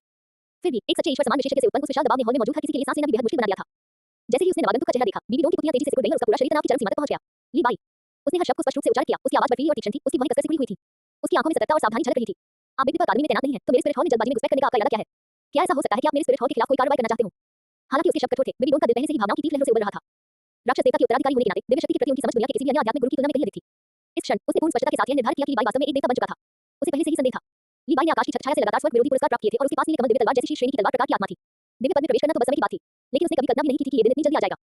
ये जानना जरूरी है कि लीबाई पहले केवल एक सीमित स्तर के डोरियों पर था फिर भी वह एक सच्चे ईश्वर स्तरीय विशेषज्ञ को हराने के लिए अपने स्तर को पार करने में सक्षम था। उसकी युद्ध शक्ति के आतंक ने बहुत पहले ही महावीर के लोगों की सामान्य समझ को चकनाचूर कर दिया था। अब जबकि उसने पूर्णतः 100 स्तर तक पहुंचकर एक सच्ची ईश्वरीय स्थिति प्राप्त कर ली है अपने नश्वर शरीर को त्याग दिया है और एक दिव्य दर्जा प्राप्त कर लिया है तो उसकी शक्ति किस भयावह सीमा तक पहुंच सकती है बीबी डोम कल्पना भी नहीं कर सकती थी और वह जरा सी भी लापरवाही करने की हिम्मत नहीं कर सकती थी। उसके सामने मौजूद लीबाई ऐसी शख्सियत नहीं थी जिससे वो स्पिरिट हॉल पूजा कक्षा अपनी जुड़वां आत्माओं की शक्ति पर भरोसा करके मुकाबला कर सके। बीबी डोम को एक महान शत्रु का सामना करते हुए पूरी तरह से सतत मुद्रा में देखकर लीबाई के चेहरे पर एक हल्की उदासी मुस्कान आ गई। उसका लहजा सुस्त और अनौपचारिक था मानो वह महज किसी साधारण शराब बोझ में शामिल होने आया हो। सर्वोच्च धर्माध्यक्ष आप इस बारे में बहुत ज्यादा सोच रहे हैं। ये सीट आज बदला लेने के लिए नहीं और निश्चित रूप से युद्ध शुरू करने के लिए भी नहीं मिली है। जैसे ही उनकी आवाज धीमी हुई उनका दाहिना हाथ धीरे से छू गया। सुनहरी रोशनी से जगमगाता और जटिल प्रतीकों से खुदा हुआ एक औपचारिक पंजीकरण पत्र गिरते हुए पत्ते की तरह धीरे-धीरे बीबी डोम की ओर तैरता हुआ बढ़ा। बिना किसी जल्दबाजी के वह बिना कोई आवाज किए उसके सामने रखी जैकी मेज पर स्थिर रूप से गिर गया। ये पंजीकरण फॉर्म है मुझे परम पावन से इस पर हस्ताक्षर करवाने होंगे। इतना कहकर लीबाई ने और कुछ नहीं कहा। उन्हें अनावश्यक उलझने हमेशा से नापसंद थी। अपनी बात कह दी गई थी मामला खत्म हो गया था इसलिए अब वो देर करने की कोई जरूरत नहीं थी। अंतरिक्ष में एक बार फिर हल्का सा घुमाव आया। एक हल्के हरे रंग की तलवार जैसी रोशनी चमकी और गायब हो गई। इतनी तेजी से कि स्थानिक उतार चढ़ाव को भी पकड़ना लगभग असंभव था। उनकी आकृति सर्वोच्च को महल से पूरी तरह गायब हो गई मानो वे कभी प्रकट ही न हुए हों। जब तक वह भयानक चरम तलवार की शक्ति और वही ईश्वर स्तरीय दबाव जिसने आत्मा को भी कपा दिया था पूरी तरह से समाप्त नहीं हो गया तब तक बीबी डोम ने एक लंबी सांस नहीं ली। उसके पैर थोड़े कमजोर महसूस हो रहे थे। उसकी पीठ पहले से ही ठंडे पसीने से भीगी हुई थी जो उसके वस्त्रों से चिपक गया था। उसने धीरे से अपना हाथ उठाया और सुनहरे रंग का पंजीकरण फॉर्म उठा लिया। उसकी निगाहें ऊपर लिखे नामों की पंक्तियों पर टिक गईं और उसकी उंगलियों के सिरे थोड़े सफेद पड़ गए। बिग डिपर अकादमी प्रतियोगी सूची निंगरोन डुगुयान येलिनलिंग जुजुकी एओलियन सुम्यू लुओली कुल 7 लोग। अंतिम 2 नाम सुमू और लुओली अत्यंत अपरिचित थे। वे स्पष्ट रूप से बिग डिपर अकादमी द्वारा नवप्रशिक्षित शिष्य थे जिन्होंने महावीर पर कभी अपना चेहरा नहीं दिखाया था। लेकिन पहले 5 निंगरोन डुगुयान येलिनलिंग जुजुकी और एओलियन में से प्रत्येक ने कभी न कभी महावीर की प्रतिभा सूची मार्शल सोल रैंकिंग आदि में स्थान प्राप्त किया था। उनकी प्रतिभा इतनी उच्च थी कि उन्होंने स्पिरिट हॉल की स्वर्ण पीढ़ी को बहुत पहले ही पूरी तरह से कुचल दिया था। सूची की घोषणा हुए कई महीने बीत चुके थे। बिग डिपर अकादमी के भयानक चरम संवर्धन संसाधनों के संचय डी लुशियाओ के व्यक्तिगत मार्गदर्शन और स्काई कैनोपी के निरंतर आशीर्वाद के तहत इन 5 की शक्ति किस भयानक स्तर तक पहुंच गई होगी। बीबी डोम जितना ज्यादा देखती गई उसका दिल उतना ही भारी होता गया। एक बार फिर उसके दिल में बेबसी का गहरा एहसास उमड़ आया। अध्यापक हुईना ने बड़ी मुश्किल से अपने पैरों पर संतुलन बनाए रखा। उसकी आवाज में हल्की सी कंपन सुनाई दे रही थी जिसे महसूस करना मुश्किल था। बिग डिपर अकेडमी क्या वे वाकई इस कॉन्टिनेंटल एडवांस स्पिरिट मास्टर एली टूर्नामेंट में भी भाग लेने जा रहे हैं? ज़िया लियो यान के चेहरे पर भी उदासी छाई हुई थी और वे बेबी डोम की ओर देख रहे थे। लीबाई की तलवार की शक्ति के प्रभाव में वे अपना सिर उठाने की भी हिम्मत नहीं कर पा रहे थे और जोर से सांस लेने की भी हिम्मत नहीं कर रहे थे। उनके दिलों में एक अमिट छाप पहले ही पड़ चुकी थी और बिग डिपर अकादमी का उनका डर उनकी रग में समझ चुका था। बीबी डोम ने धीरे से सिर हिलाया। उसकी आवाज में एक स्पष्ट उदासी झलक रही थी। ये सही है। कॉन्टिनेंटल एडवांस स्पिरिट मास्टर एली टूर्नामेंट महावीर पर एक भव्य आयोजन है जिसका व्यापक प्रभाव है। उनके पास इसमें भाग लेने का कोई कारण नहीं है। लेकिन याद रखना इस टूर्नामेंट में बिग डिपर अकेडमी की टीम ही आपकी एकमात्र और सबसे बड़ी प्रतिद्वंदी होगी। इसके अलावा महावीर की कोई भी अन्य टीम देने लायक नहीं है। हुईना और बाकी दोनों का दिल बुरी तरह डूब गया और उनके चेहरे के भाव और भी बिगड़ गए। बिग डिपर अकेडमी के उन लोगों के आतंक को वे किसी और से बेहतर जानते थे। जीनियस लिस्ट में वापस आने पर निंगरोन रांगोर ने 4 ने उन्हें दृढ़ता से दबा दिया था। आध्यात्मिक शक्ति आत्मा आध्यात्मिक क्षमता या संभावना की परवाह किए बिना वे सभी उनसे कहीं आगे निकल गए थे। अब जब कई महीने बीत चुके थे तो दूसरी तरफ बिग दीपर अकादमी नामक उस पौराणिक शक्ति के रूप में विकास हो चुका था जिसके पास संसाधन, मार्गदर्शन और अवसर सब कुछ उपलब्ध था। उनकी ताकत और भी भयावह होगी। उन्हें पराजित करने की इच्छा रखना स्वयं में जाने जितना ही कठिन होगा। सर्वोच्च धर्माध्यक्ष हम यानी अपनी मुठ्ठियां भींच ली, उसकी उंगलियों के जोर सफेद पड़ गए और उसके चेहरे पर अनिच्छा और आक्रोश के भाव दिखाई देने लगे। स्पिरिट हॉल की स्वर्णिम पीढ़ी होने के नाते वे बचपन से ही ध्यान का केंद्र रहे थे और उनका गर्व लंबे समय से उनकी रग में समाया हुआ था। लेकिन बिग दीपर अकेडमी के सामने वे आत्मविश्वास का एक अंश भी जुटाने में मुश्किल से ही सक्षम थे। बीबी डोम ने गहरी सांस ली, अपने दिल में उठ रही बेचैनी और निराशा को जबरदस्ती दबाया और उन्हें दिलासा देने के लिए बोली, आपको ज्यादा चिंता करने की जरूरत नहीं है। आपके पास स्पिरिट हॉल के सर्वोच्च संसाधन है, सबसे परिपूर्ण साधना प्रणाली है और स्पिरिट बोन का आशीर्वाद है। आपकी नीयत इतनी स्थिर है कि महाद्वीप पर उसी पीढ़ी का कोई भी व्यक्ति इसकी तुलना नहीं कर सकता। जब तक आप पूरी ताकत से प्रयास करते हैं और अपनी पूरी क्षमता का प्रदर्शन करते हैं, तब तक ये निश्चित नहीं है कि आपके जीतने की कोई संभावना नहीं है। हालांकि उसने ऐसा कहा, लेकिन बीबी डोम का दिल पहले से ही बिल्कुल साफ था।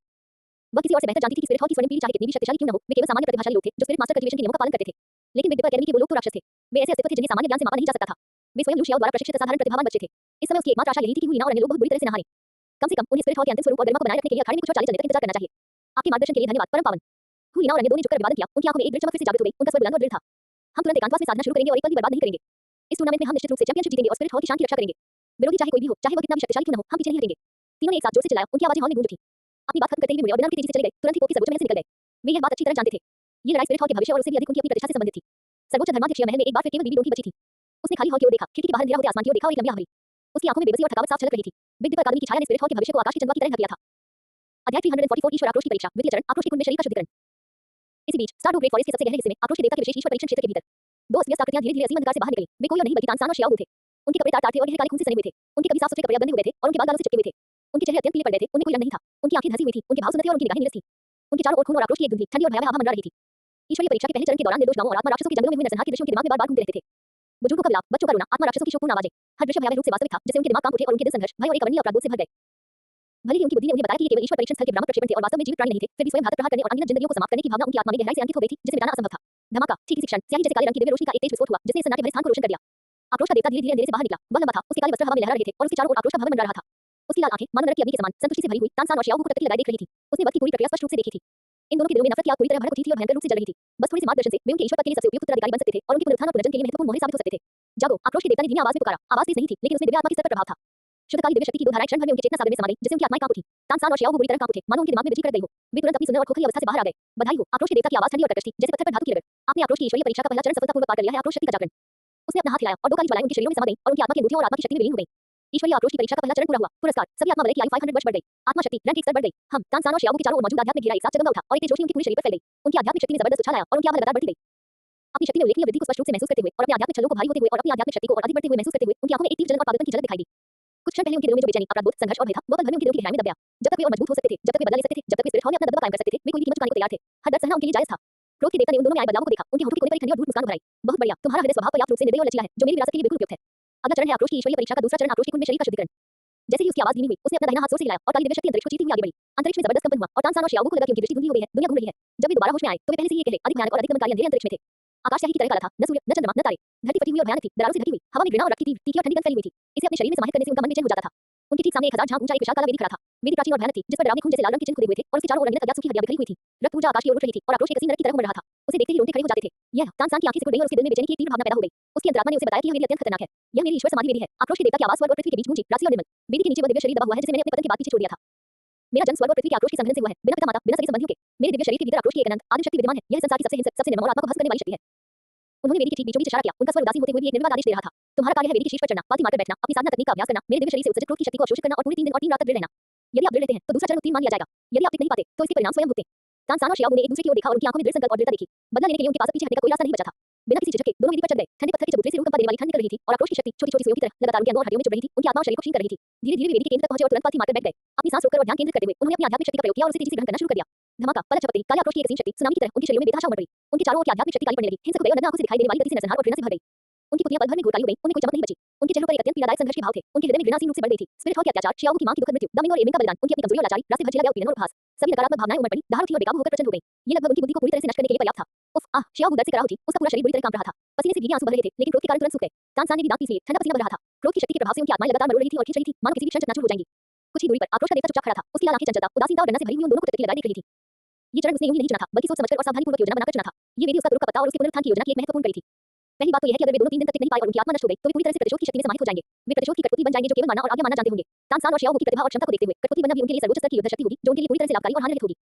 दूसरा, यदि वे दोनों सचमुच 3 दिन तक जीवित रह पाते तो उनकी आत्मा और शरीर पूरी तरह से प्रतिशोध के शरीर में परिवर्तित हो जाते। उसके बाद उन्हें जानबूझकर साधना करने की आवश्यकता नहीं होती और वे स्वतः ही स्वर्ग और पृथ्वी के बीच प्रतिशोध की शक्ति को अवशोषित कर लेते। उनकी साधना में तीव्र प्रगति होती और उनकी सफलता की गति अकल्पनीय होती। वे जितने अधिक शक्तिशाली होते, प्रतिशोध की शक्ति उतनी ही अधिक प्रवाहित होती और उतनी ही अधिक शक्ति उन्हें वापस प्राप्त होती। उनके पुनरुत्थान की संभावना उतनी ही अधिक बढ़ जाती। सफलता हो या असफलता, उसकी जीत निश्चित थी। परिणाम चाहे जो भी हो, तानसेन और शियाओ उसके हाथों की कठपुतली बन जाएंगे। हे, आक्रोश के देवता ने धीमी, ठंडी और विजयी आवाज में व्यंग्य किया। देखते हैं तुम दोनों नफरत से भरे नहीं होने कितनी दूर तक जा सकते हो। चाहे वे मेरे बत्ती कठपुतली बने या मेरे पुनर्जन्म की कुंजी बने, 3 दिन बहुत जल्दी बीत जाएंगे। अंधकार में आक्रोश की शक्ति एक काली लहर की तरह उमड़ रही थी। तानसेन और शियाओ दर्द में छटपटा रहे थे, दहाड़ रहे थे और डटे हुए थे। उनकी आत्माएं पतन के कगार पर थीं और उनके शरीर लगातार रूपांतरित हो रहे थे। उन्हें ये नहीं पता था कि वे धीरे-धीरे एक भयावह पूर्ण नियोजित जाल में फंसे जा रहे हैं। नहीं उन्हें ये पता था कि द्वेष की यह निर्मम आत्मा को भस्म कर देने वाली शक्ति एक दिन उनके जीवन को पूरी तरह बदल देगी और उनके हृदय स्वभाव को विकृत कर देगी। ये पूरे डोल महाद्वीप के भाग्य पथ को भी प्रभावित करेगी। अध्याय 345 परीक्षा उत्तीर्ण करना आध्यात्मिक शक्ति के 5 पद। Star Dou Great forest. अंधेरे में आक्रोश की शक्ति ज्वाला की तरह उमड़ती रही और तानसेन और शियाओ के शरीर और मन को मातूरबत खंगाती रही। किसी देवता के पतन से उत्पन्न वह आदिम आक्रोश ठंडा, हिंसक और रोंदे खड़े कर देने वाला था। हर मिनट और हर सेकंड यह उनकी आत्मा और शरीर को चीर रहा था। इस सन्नाटे भरे घोर अंधेरे ईश्वरीय परीक्षण स्थल में समय शांतिपूर्वक बीत रहा था। 1 दिन, 2 दिन, तीसरे दिन पूरी तरह से रात हो गई। अंधेरा इतना घना था मानो स्याही को पतला न किया जा सके। 3 दिन की समय सीमा समाप्त होने वाली थी। वेदी पर तानसेन और शियाओ आक्रोश की चिपचिपी काली शक्ति में बुरी तरह जकड़े हुए थे। उनकी त्वचा इंच-इंच करके फटने लगी, खून बहने लगा और फिर आक्रोश की शक्ति से वह जल्दी ही घिसकर काली पड़ गई। वे दोनों आत्मा के पतन के कगार पर थे। उनकी चेतना चरम सीमा तक धुंधली हो चुकी थी और उनकी बुद्धि पूरी तरह से नष्ट होने वाली थी। उनकी कभी साफ और चमकदार दिखने वाली आंखों में अब केवल मृत्यु का कालापन ही छाया हुआ था। हिंसा, नरसंहार और पागलपन ने उनकी सभी भावनाओं को घेर लिया था। मानवता का कोई नामोनिशान नहीं बचा था। दूर नहीं, आक्रोश का देवता अंधेरे में चुपचाप खड़ा था। उसकी लाल आंखें वेदी पर बैठे दोनों लोगों को टकटकी लगाए देख रही थी। उनकी आंखों में धीरे-धीरे निराशा और खेद के भाव उभरने लगे, जिन्हें छिपाया नहीं जा सका। सांस, विशाल और शांत वातावरण में एक धीमी ठंडी आग धीरे-धीरे गूंजी, जिसमें अंतहीन पछतावा समाहित था। अंत में वे फिर भी टिक नहीं पाए। केवल अंतिम चरण शेष रहने पर भी वे आक्रोश की बेसुध कठपुतलियां बनकर रह जाएंगे। उन्हें तानसेन और शियाओ से बहुत उम्मीदें थीं। इन दोनों के दिलों में घोर नफरत भरी हुई थी। उनकी इच्छाशक्ति आम लोगों से कहीं अधिक थी और उनकी प्रतिभा अपनी पीढ़ी में शीर्ष स्तर की थी। उसने सोचा था कि वे दोनों दांत पीसकर पूरे 3 दिन तक टिके रह सकते हैं और सफलतापूर्वक आक्रोश के शरीर को जागृत करने की प्रक्रिया पूरी कर सकते हैं। उसके लिए आदर्श विरासत वाहक बनना था कि वह आक्रोश की शक्ति को तेजी से एकत्रित कर सके और अपने पुनरुत्थान को गति दे सके। लेकिन अब ऐसा प्रतीत हो रहा था कि उनकी आत्मा की इच्छाशक्ति अंततः दिव्य शरीर की आक्रोश की शक्ति के उन्मत्त क्षरण का सामना नहीं कर सकती थी। वो उन्हें कठपुतली में बदलकर भी उनका इस्तेमाल कर सकता है। वे नरसंहार को बढ़ावा दे सकते हैं और महाद्वीप में असंतोष फैला सकते हैं, जिससे उसे धीरे-धीरे सत्ता हासिल करने में मदद मिलेगी। लेकिन वह गति बहुत ही धीमी थी। कठपुतलियों में आत्मचेतना नहीं होती, उन्हें खेती करना नहीं आता, उन्हें लूटना नहीं आता और उन्हें योजना बनाना नहीं आता। वे केवल अपनी सहज प्रवृत्ति का पालन करना और वध करना जानते हैं। इसकी दक्षता एक ऐसे पारंपरिक करियर की तुलना में कहीं कम है जो पूर्ण बुद्धि से लैस है और स्वतंत्र रूप से विकसित हो सकता है। कितनी अफसोस की बात है, इतनी उत्कृष्ट प्रतिभा होने के बावजूद उनका अंत केवल दो आज्ञाकारी चलते फिरते मुर्गों के रूप में ही हो सकता है। आक्रोश के देवता ने अपना सिर थोड़ा सा हिलाया, अब वह बिल्कुल भी संकोच नहीं कर रहे थे। उसने हमला करने की तैयारी की, उनकी बुद्धि के अंतिम अंश को पूरी तरह से नष्ट करने और उन्हें पूरी तरह से आक्रोश की कठपुतलियों में बदलने की तैयारी की, जो केवल आज्ञा मानना और वध करना जानते थे। भनभनाहट, भनभनाहट, भनभनाहट। उसने धीरे से अपनी हथेली उठाई। उसकी हथेली में आक्रोश की घोर काली शक्ति उन्मत्त रूप से उमड़ती और संघनित होती रही, जैसे एक भयावह आभा उत्पन्न हुई जिसने अंतरिक्ष को भी कंपा दिया। ठीक है, कठपुतली न होने से तो बेहतर है। ठीक उसी क्षण जब उसकी हथेली गिरने ही वाली थी, ठीक उसी क्षण जब वह उनकी बुद्धि को पूरी तरह से नष्ट करने वाला था। बूम! एक धीमी, फिर भी अतुलनीय रूप से स्पष्ट और मधुर ध्वनि गूंज उठी। यह अचानक तानसेन के शरीर के भीतर से फूट पड़ा। उसके शरीर से एक नीले सुनहरे रंग का प्रकाश बिंदु धीरे-धीरे उभरा, जो अत्यंत धुंधला और छोटा था, फिर भी उसमें अनंत जीवन ऊर्जा समाहित थी और वह धीरे-धीरे स्पंदित होने लगा। हालांकि प्रकाश का वह धब्बा छोटा था, फिर भी वह असीम अंधकार में बोर की पहली किरण के समान था, जो एक विशाल जीवन शक्ति को अपने साथ लिए हुए था, जो अनंत और क्षय से परे थी। हम आक्रोश के देवता की गति अचानक रुक गई, उनकी हथेली हवा में लटकी रह गई। पहली बार उनकी आंखों में अत्यधिक आश्चर्य और विस्मय का भाव दिखाई दिया। उसने देखा कि नीले सुनहरे प्रकाश के प्रकट होने के बाद यह अविश्वसनीय गति से तेजी से फैल गया। जीवन की शक्ति, अतुलनीय रूप से शुद्ध, अतुलनीय रूप से महान, घास जाति के सम्राट से उत्पन्न जीवन की शक्ति। वसंत की हवा और बारिश की तरह ये पल भर में तानसेन के अंगों और हड्डियों से होकर गुजरा और उसकी चेतना के सागर में समा गया जो बहने ही वाला था। अपनी बची कुची बुद्धि की बड़ी कोमलता और दृढ़ता से रक्षा करते हुए जीवन की शक्ति की सिंचाई और संरक्षण के तहत वह स्पष्टता जो बुझने ही वाली थी, अचानक फिर से जागृत हो गई।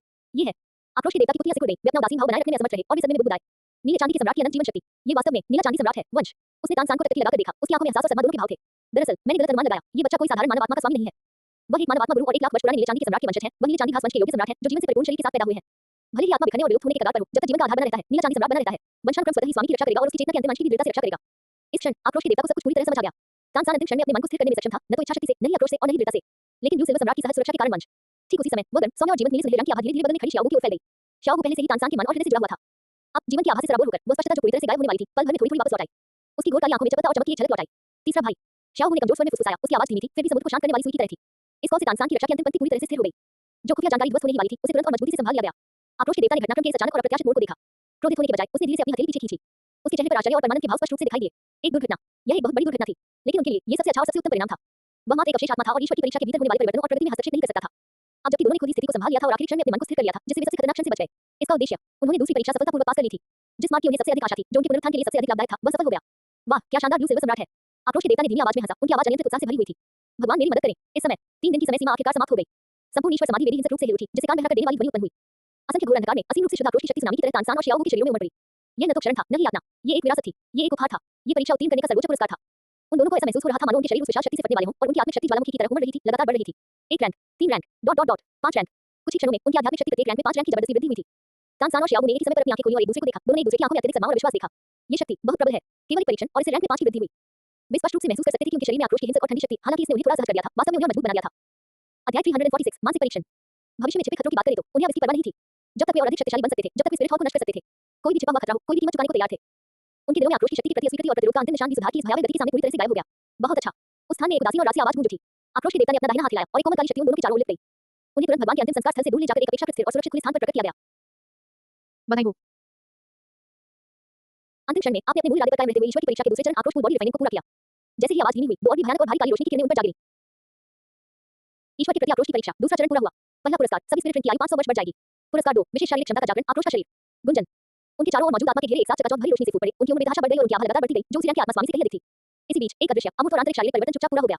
उनके शरीरों में व्याप्त आक्रोश की विशाल शक्ति जो अभी तक बच नहीं पाई थी, जिस क्षण आक्रोश के शरीर ने आकार लिया उसी क्षण वो पूरी तरह से समाहित, आत्मसात और नियंत्रित हो गया। शारीरिक शक्ति, आत्मिक लचीलापन, सामर्थ्य, गति और आध्यात्मिक शक्ति की शुद्धता, ये सभी चीजें सर्वोच्च चरम पर पहुंच गई। जिस बात ने उन्हें और भी ज्यादा आश्चर्यचकित किया वह ये थी आसपास के वातावरण में व्याप्त आक्रोश की सर्वव्यापी स्वतंत्र रूप से विचरण करने वाली शक्ति। दरअसल यह उनके शरीर में स्वतः ही प्रवाहित हो गया, मानो किसी चुंबक द्वारा आकर्षित हो रहा हो। इन शक्तियों को जानबूझकर अवशोषित करने की आवश्यकता के बिना ये स्वतः ही उनके शरीर में प्रवेश कर जाती थी, चुपचाप उनकी साधना में परिवर्तित हो जाती थी। यह तानसेन चौंक गया और खुद को पूछने से रोक नहीं पाया। वरिष्ठ महोदय, आक्रोश का शरीर वास्तव में क्या है? आक्रोश के देवता ने उदासीनता से उसकी ओर देखा। शांत स्वर में धीरे-धीरे समझाते हुए उन्होंने कहा, द बॉडी ऑफ रिसेंटमेंट एक उच्च स्तरीय विशेष प्रतीक है जो विशेष रूप से मेरे लिए किसी के लिए है। ये स्वाभाविक रूप से दुनिया के प्रति आक्रोश की शक्ति से जुड़ा हुआ है। आप कहीं भी हो, आप इस शक्ति को हर समय स्वचालित रूप से अवशोषित कर सकते हैं और इसे अपनी साधना में परिवर्तित कर सकते हैं, जो आम लोगों की कड़ी साधना की तुलना में दर्जनों या सैकड़ों गुना अधिक तेज गति से होता है। वह रुका, फिर बोला, जब आपकी शक्ति पर्याप्त हो और आपका क्षेत्र काफी ऊंचा हो, तो आक्रोश का शरीर आगे चलकर आक्रोश के दिव्य शरीर में विकसित हो सकता है। उस समय दुनिया भर का सारा आक्रोश आपके नियंत्रण में होगा। महज एक विचार से आप दूसरों में आक्रोश, अनिच्छा, क्रोध और पागलपन को भड़का सकते हैं, जिससे वे पागल हो जाते हैं, हत्या करते हैं, अपना आपा खो देते हैं और ऐसे राक्षस बन जाते हैं जो केवल वध करना जानते हैं। समान रंग के लोगों के बीच आप लगभग अजय होंगे। जो कुछ उसने सुना उससे शियाओ उत्तेजित हो गई। उसकी खूबसूरत आंखें तीव्र प्रकाश और प्रतिशोध की ज्वाला से चमक उठी। बदला लो और भी शक्तिशाली बनो, स्पिरिट हॉल की ओर कदम मचाओ। यही वह उद्देश्य था जिसके लिए उन्होंने हर परिस्थिति की परवाह किए बिना ईश्वर की परीक्षा स्वीकार की। यही वह शक्ति थी जिसकी उन्हें सबसे ज्यादा चाहत थी और जिसकी उन्हें सबसे ज्यादा जरूरत थी। आपकी इस उपलब्धि के लिए धन्यवाद सीनियर। दोनों ने एक साथ झुककर अभिवादन किया। उनके स्वर में सम्मान और ईमानदारी झलक रही थी। औपचारिकता की कोई आवश्यकता नहीं है। आक्रोश के देवता ने जरा भी हलचल पैदा किए बिना उदासीन स्वर में बात की। अब तीसरा परीक्षण शुरू करें। जैसे ही आवाज धीमी हुई, उस स्थान में फिर से जबरदस्त बदलाव आ गया। तानसेन और शियाओ को केवल इतना महसूस हुआ कि उनकी दृष्टि धुंधली हो गई है और वे तुरंत एक घोर अंधेरे, दमनकारी और असीम भयावह स्थान में प्रकट हुए। वहां न पृथ्वी थी, न आकाश, न ध्वनि, न प्रकाश और न ही कोई संदर्भ वस्तुएं थी।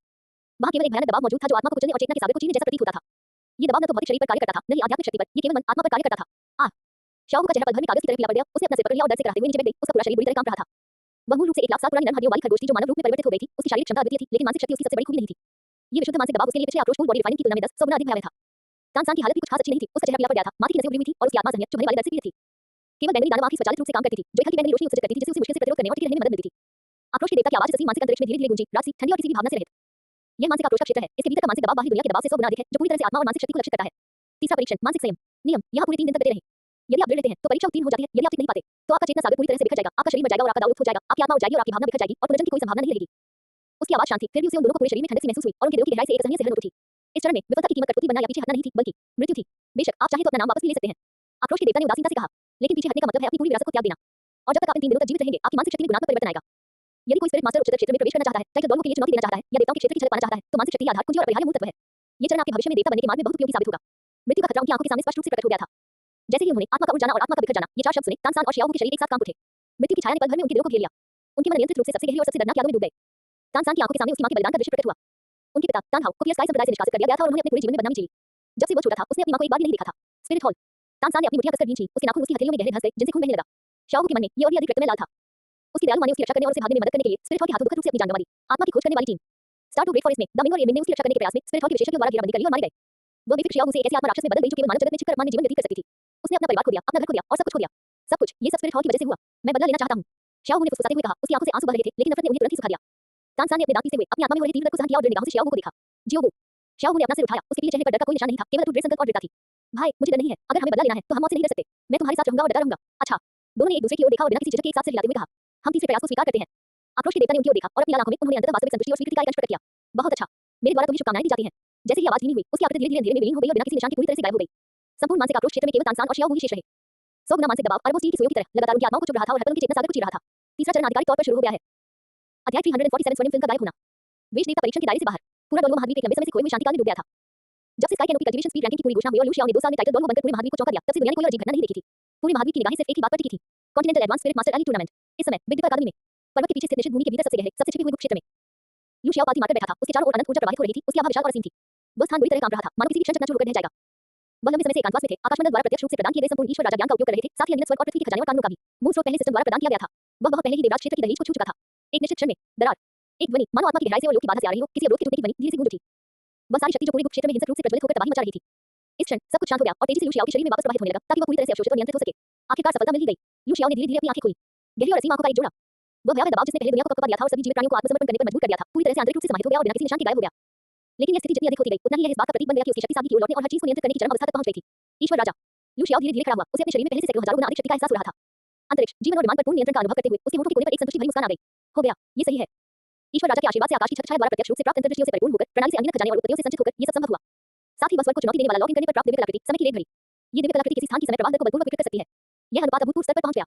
एक दिन बाहर, 100 दिन गुप्त लोक में। बाहर तो सिर्फ 6 दिन ही बीते थे, लेकिन गुप्त लोक में लगभग 600 दिन बीत चुके थे, यानी लगभग पूरे 2 साल की कठिन साधना। इतने भयावह समय संचय के साथ-साथ शीर्ष स्तरीय संसाधन और ईश्वर राजा के बारे में सबसे संपूर्ण अंतर्दृष्टि। ईश्वर राजा के क्षेत्र में प्रवेश करना स्वाभाविक रूप से सहज और आसान था।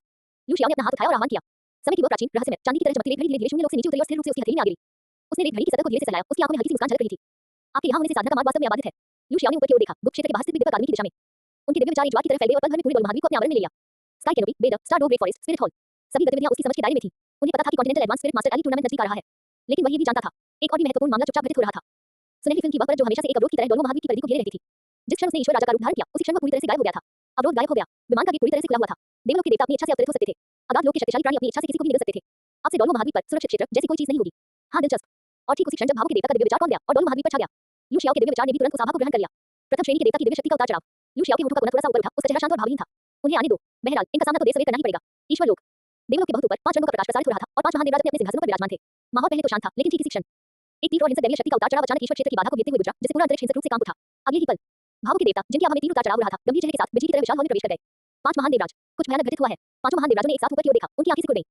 भावों के देवता आमतौर पर स्थिर रहते थे, उनका इतना विचलित होना निश्चित रूप से कोई छोटी बात नहीं थी। भावनाओं के देवता, क्या हुआ? लाइफ गॉड किंग धीरे धीरे बोली, उनकी आवाज कोमल थी फिर भी उसमें एक गरिमा थी। भावों के देवता ने अपने हृदय में उमड़ रही सदमे को दबाते हुए गहरी सांस ली और गंभीर स्वर में कहा, डोल महाद्वीप की परिधि पर स्थित वह सुनहरी परत, जो इस क्षेत्र को दबाई हुई थी और देवलोक को अपनी इच्छा से नीचे उतरने से रोक रही थी, पूरी तरह से गायब हो गई है। क्या? देवलोक के 5 महान देवराजा एक साथ खड़े हो गए, उनके चेहरे की भावों में जबरदस्त बदलाव आया। बस स्वर्णिम फिल्म डोल महाद्वीप के लिए एक बाधा थी, विमान की आत्मरक्षा। इसके अस्तित्व का अर्थ यह था कि देवलोक अपनी इच्छा से अवतरित नहीं हो सकता था और केवल देव परीक्षा, विरासत आदि के माध्यम से अप्रत्यक्ष रूप से हस्तक्षेप कर सकता था। पर अब बैरियर टूट गया था और विमान का गेट पूरी तरह से खुला हुआ था। क्या आपको यकीन है?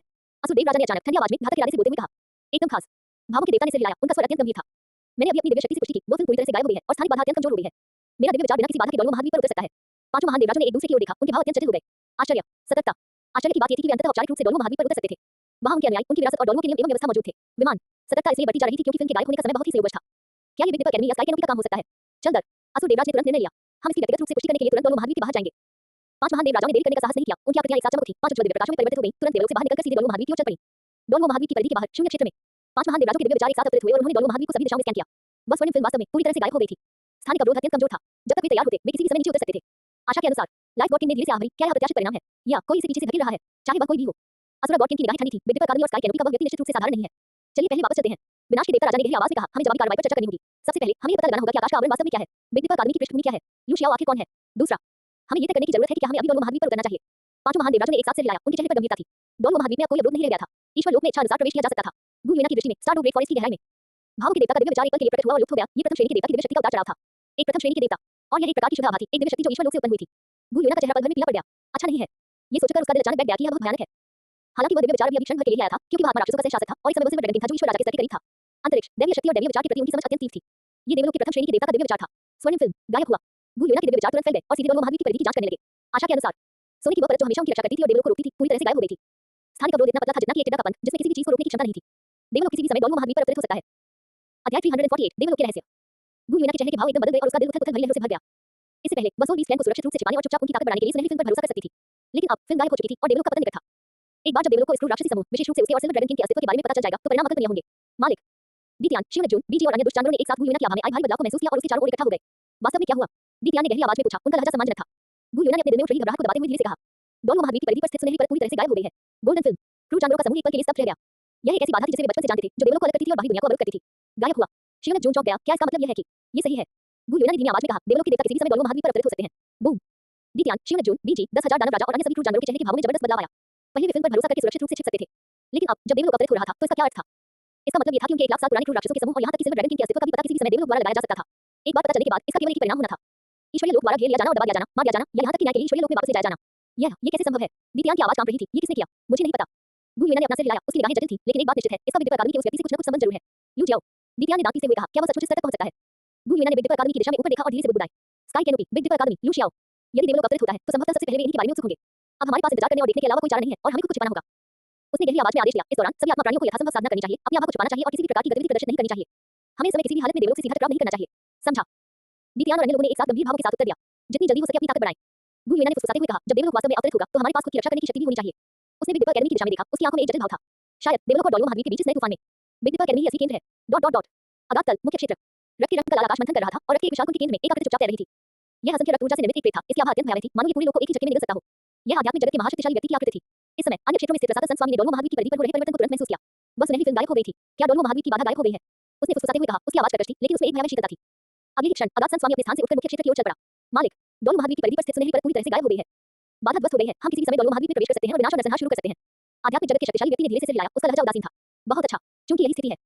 उसकी आवाज धीमी थी। खुद को तैयार करो, सभी रसातल सेनाओं को इकट्ठा करो, मेरे आदेश की प्रतीक्षा करो और किसी भी समय डोलो महाद्वीप में मार्च करने के लिए तैयार रहो। वहां के संसाधनों का दोहन करो और अपने विमान का विकास करो। और हाँ, मेरी चोटों से पूरी तरह उबरने में मेरी मदद करें। अगाध संत भगवान ने आदरपूर्वक कहा। हाँ।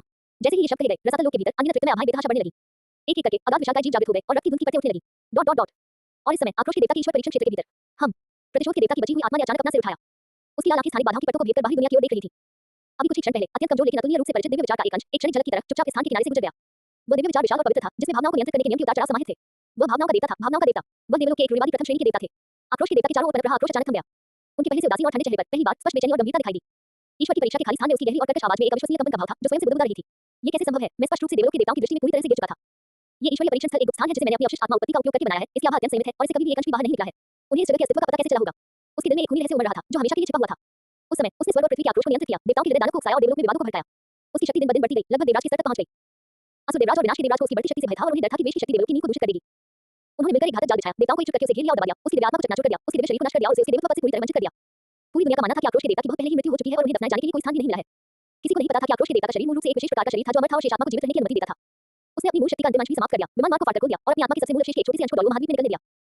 वह स्टार ग्रेट फॉरेस्ट के सबसे गहरे हिस्से में सुप्त अवस्था में पड़ा था, अपनी अंतिम सांसों पर रहा हुआ अनंत वर्षों की प्रतीक्षा कर रहा था। बस एक ऐसे योग्य उत्तराधिकारी का इंतजार करना है जो उसे दुनिया में वापस लौटने में मदद करे और खून के बदले खून का बदला ले।